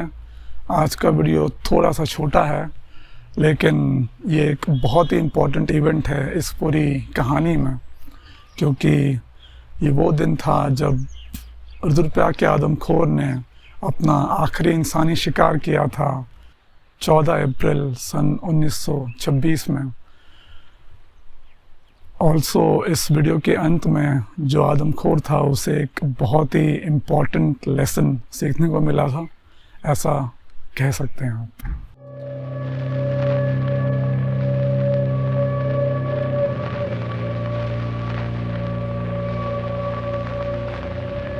चौदह अप्रैल सन 1926 ये वो तारीख है जो गढ़वाल के इतिहास में लंबे समय तक याद रखी जाएगी, क्योंकि ये वह दिन था जब रुद्रप्रयाग के आदमखोर ने अपना आखिरी इंसानी शिकार किया था।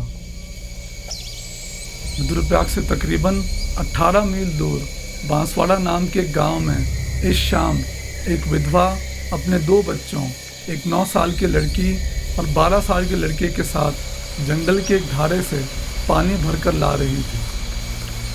आगे उसकी बेटी, बीच में वह औरत और उसके पीछे उसका लड़का चल रहा था।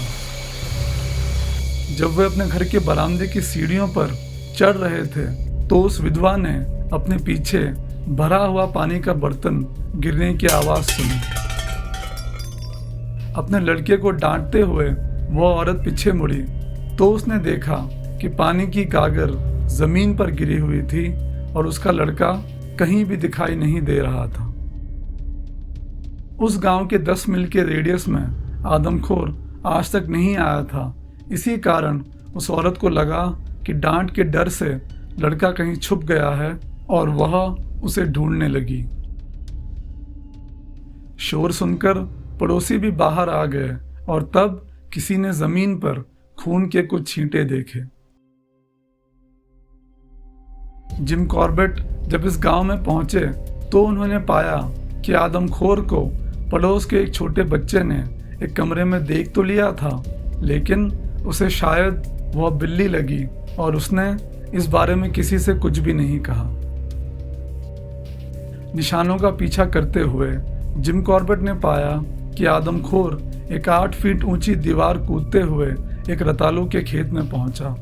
इस खेत से नीचे एक और खेत में गया और यहाँ से नीचे एक पतली सी पगडंडी पर पहुंचा। अब तक गांव में शोर हो चुका था और आदमखोर ने अपने शिकार को बिना खाए उसी पगडंडी पर छोड़ दिया। जिस जगह पर आदमखोर ने लड़के को छोड़ा था वहां बैठने लायक कोई पेड़ नहीं था और जिम कॉर्बेट अपने पिछले डरावने अनुभव के बाद जमीन पर बैठना नहीं चाहते थे। जिम कॉर्बेट को यकीन था कि आदमखोर अपने शिकार पर दोबारा जरूर आएगा, इसीलिए उन्होंने उस घर के आंगन से एक पठाल को निकाला, वहां पर एक खूंटा गाड़ा और एक धातु यानी कि मेटल की चेन से उस लड़के को बांध दिया। आदमखोर के इंतजार में वे खुद बरामदे में लेट गए। उन्हें यकीन था कि जिस आसानी से आदमखोर को उस गांव में शिकार मिला था वो दोबारा वहां शिकार की तलाश में जरूर आएगा।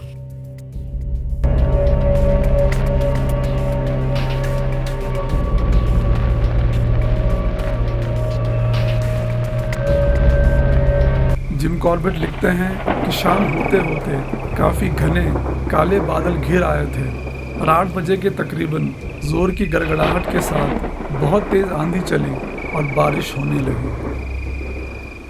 ये तूफान तकरीबन 1 घंटे चला और आसमान उसके बाद भी बादलों से घिरा रहा।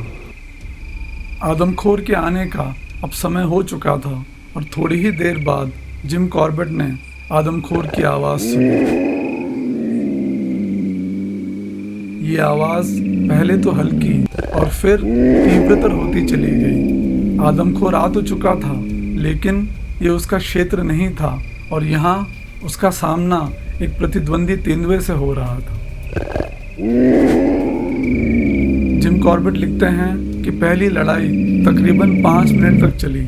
उसके बाद 15 से 20 मिनट शांति रही और अगली बार आवाज़ गांव से तकरीबन 300 से 400 मीटर दूर से आई।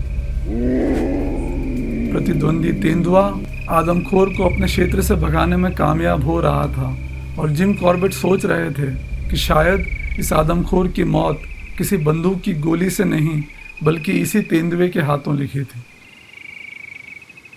आवाज़ धीरे धीरे मध्यम होती चली गई और फिर पूरी तरह से बंद हो गई। जिम कॉर्बेट लिखते हैं कि आदमखोर का क्षेत्र 500 वर्ग किलोमीटर में फैला हुआ था और अपने क्षेत्र का शायद वो अनडिस्प्यूटेड राजा रहा होगा, लेकिन यहाँ वो अजनबी था और उन्हें यकीन था कि अगर वो इस लड़ाई से बच भी गया तब भी दोबारा इस क्षेत्र में वापस कभी नहीं आएगा।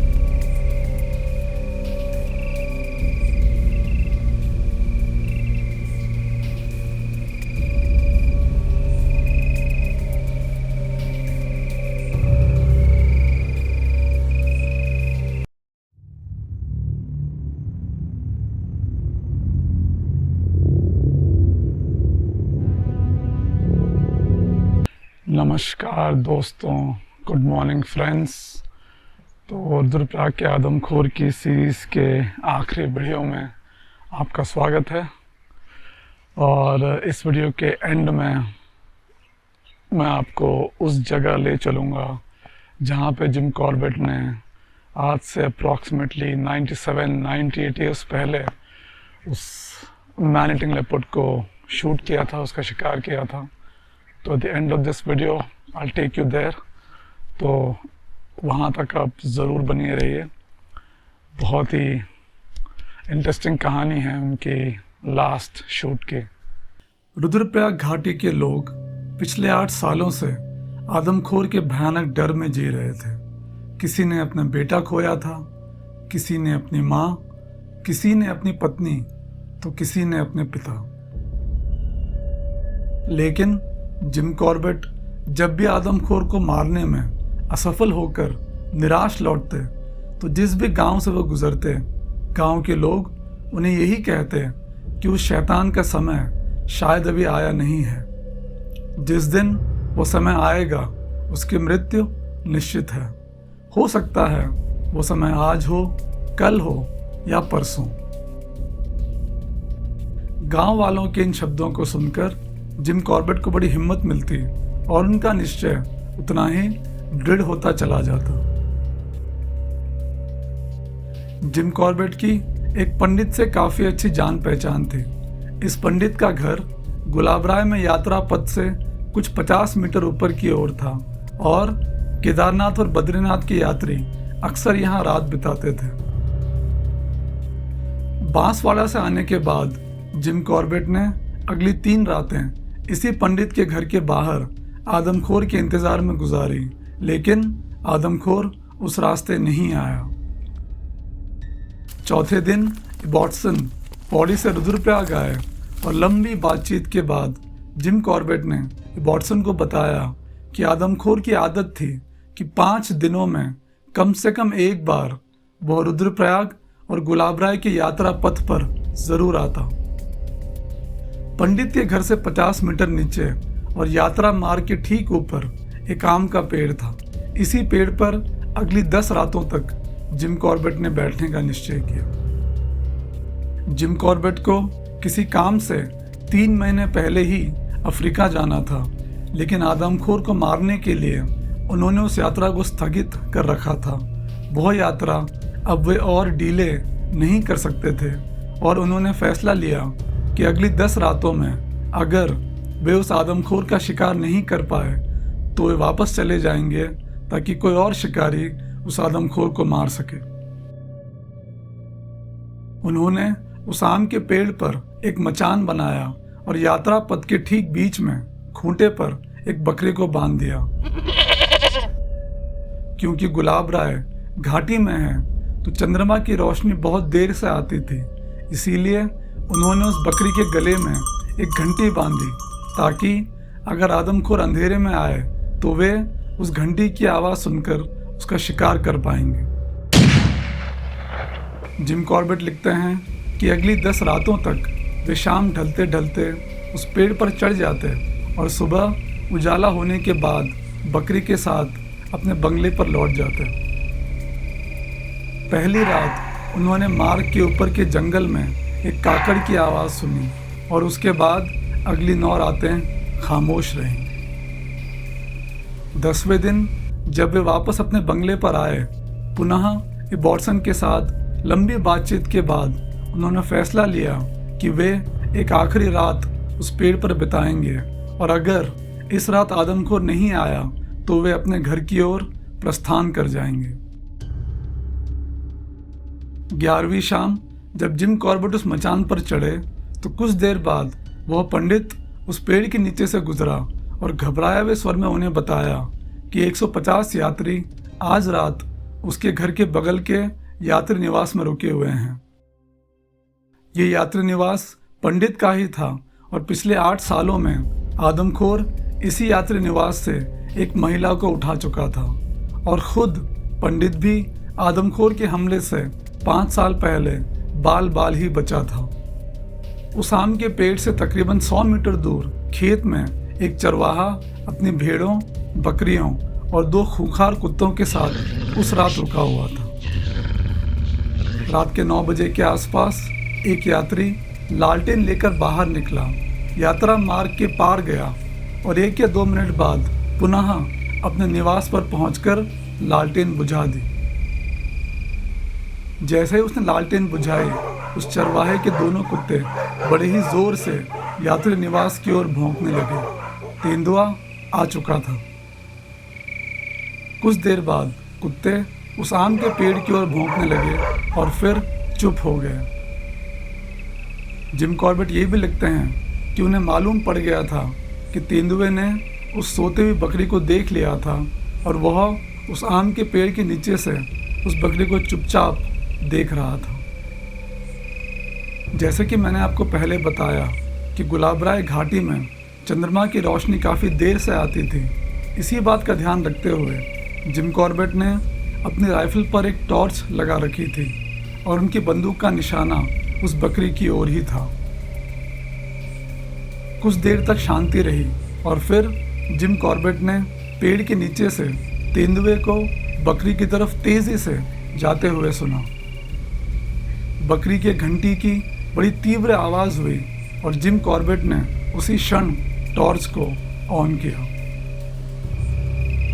उन्होंने देखा कि उनके बंदूक की नली ठीक आदमखोर के कंधों पर सधी हुई थी। अपनी बंदूक को 1 मिलीमीटर हिलाए बिना ही उन्होंने गोली चला दी और गोली चलते ही टॉर्च बंद हो गई। जिम कॉर्बेट लिखते हैं कि उन्हें बस एक हल्की सी झलक दिखी थी कि तेंदुआ बकरी के ऊपर से कूदकर पहाड़ के नीचे चला गया था और उसके बाद रात खामोश हो गई।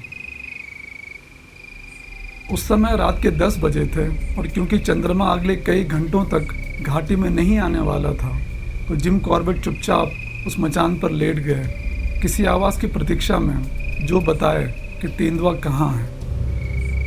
रात के तकरीबन 3 बजे के आसपास जब चंद्रमा उदय हुआ तो जिम कॉर्बेट ने पेड़ से ही पहाड़ी के नीचे देखने की कोशिश करी, लेकिन वे असफल रहे। 2 घंटे बाद जब उजाला हुआ तो जिम कॉर्बेट नीचे आए और उन्हें बकरी से कुछ आगे एक लंबे से पत्थर पर 1 इंच लंबी खून की एक धार दिखी। जिम कॉर्बेट कहते हैं कि जिस भी तेंदुए से ये खून निकला था वो 2 मिनट से ज़्यादा जिंदा नहीं रह सकता था। निशानों का पीछा करते हुए वे दौड़ते दौड़ते उस पहाड़ के नीचे उतरे और उस लंबे पत्थर से तकरीबन 50 मीटर की दूरी पर उन्हें एक खड्ड में एक तेंदुआ मरा हुआ मिला। जिम कॉर्बेट कहते हैं कि उन्हें एक भी ऐसा निशान नहीं दिखा जिससे उन्हें मालूम पड़े कि जो तेंदुआ खड्ड में मरा हुआ था वह आदमखोर था या नहीं, लेकिन एक क्षण के लिए भी उन्हें संदेह नहीं हुआ कि यह वही नरबख्शी था जिसने रुद्रप्रयाग घाटी के 125 लोगों के प्राण लिए थे और जिससे खुद जिम कॉर्बेट कई बार बाल बाल बचे थे। तो दोस्तों, ये जो रुद्रप्रयाग के आदमखोर की सीरीज़ है ये उसका लास्ट वीडियो है एंड मैंने सोचा कि क्यों ना मैं आपको उसी जगह पर ले आऊँ जहाँ पे 1 मई की रात या फिर 2 मई के मॉर्निंग को आप कह सकते हैं जिम कॉर्बेट ने उस आदमखोर को गोली मारी थी। तो मेरे पीछे आप राइट हैंड साइड पे एक बस्ट देख रहे हैं इसका, जिम कॉर्बेट का। इस जगह का नाम गुलाबराय है। रुद्रप्रयाग मार्केट से अगर आप ऋषिकेश से आ रहे हैं तो थोड़ा सा पहले है। तो यही वो स्पॉट है जहाँ पे 2 मई 1926 को जिम कॉर्बेट ने उस आदमखोर का शिकार किया था।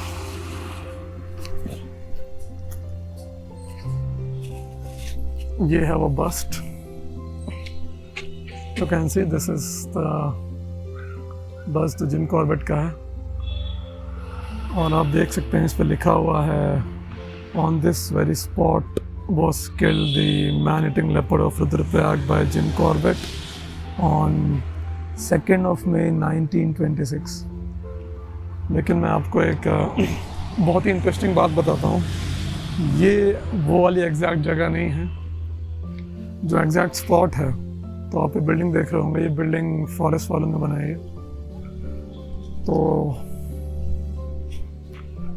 अगर आप इस बिल्डिंग के लगभग सेंटर में आएंगे अंदर की तरफ, काफ़ी चौड़ी बिल्डिंग है, तो इसके एग्जैक्ट सेंटर में था उस स्पॉट जहाँ पे पहले ये स्टैचू था। अब चूँकि इन्होंने ये बिल्डिंग बना दी है तो they move this statue to this place, but the actual place was somewhere in the middle of this building. That was where the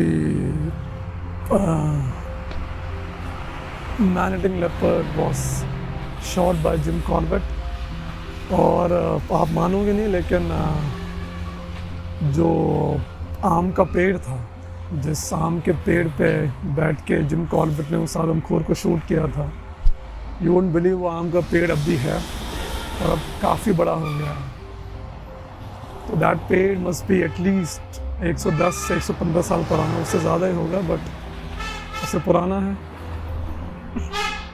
तो पहले जिम कॉर्बेट जब जिम कॉर्बेट के टाइम की बात थी, तो उस टाइम यहाँ पे उस आम के पेड़ के बगल में सिर्फ एक छोटी सी पगडंडी थी। अब आप देख रहे हैं this has become a national highway. This is the Badrinath highway, this goes towards Badrinath and यहाँ पीछे है ऋषिकेश।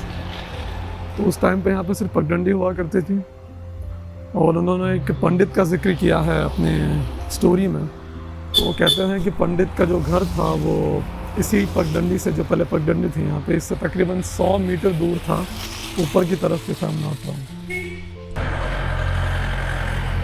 सो आप देख रहे होंगे यहाँ पे लिखा है this is a Jim Corbett memorial बना है। और यही वो आम का पेड़ है जो यहाँ पे जो पगडंडी थी उसके बगल में था पहले। यहाँ पे समवेयर पगडंडी रही होगी, यहाँ पे वो पेड़ है आम का। And somewhere in the middle of this building एक गार्डन था पहले, यहाँ पर खुला जगह थी, तो यहाँ पे the man-eating leopard was shot. और ये वो बहुत बड़ा पेड़ जो कि अब एटलीस्ट 120-130 साल पुराना है।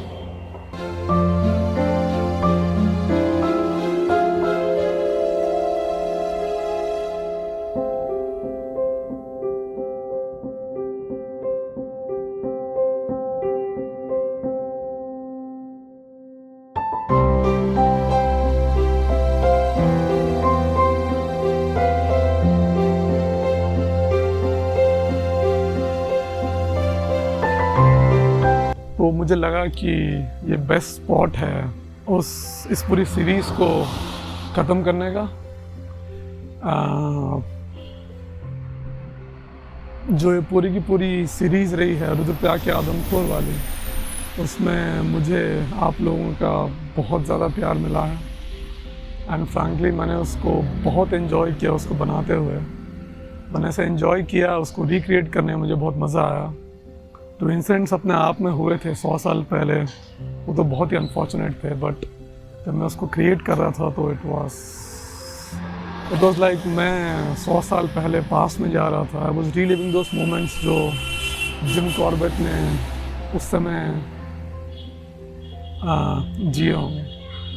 तो it was a very emotional experience for me also, क्योंकि ये मेरे गांव का इलाका है, यहाँ से मेरा गांव 18 किलोमीटर दूर है। सो अगेन ये मेरे लिए बहुत ही स्पेशल कनेक्ट था मेरे लिए। तो I think I will and this series exactly on this spot and I hope you like this series and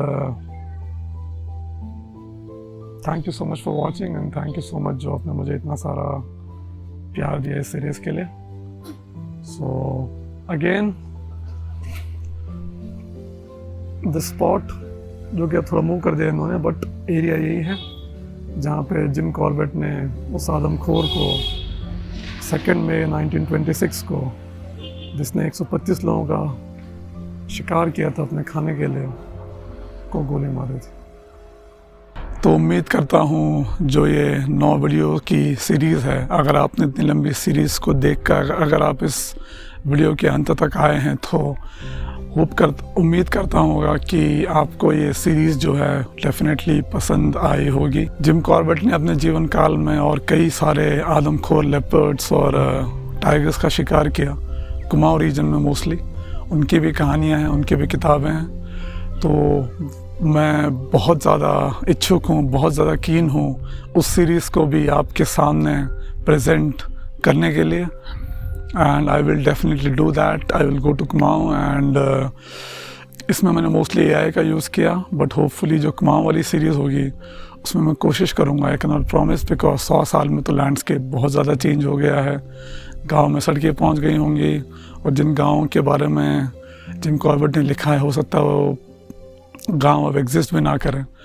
तो I will try to go to Kumaon and make a video series about the man-eating leopards and tigers which he shot in, जो उन्होंने कुमाऊं में shoot किए। तो अगर आपने video तक देखा है तो thank you so much for watching and मिलता हूँ मैं आपसे किसी और वीडियो में किसी और एडवेंचर के साथ।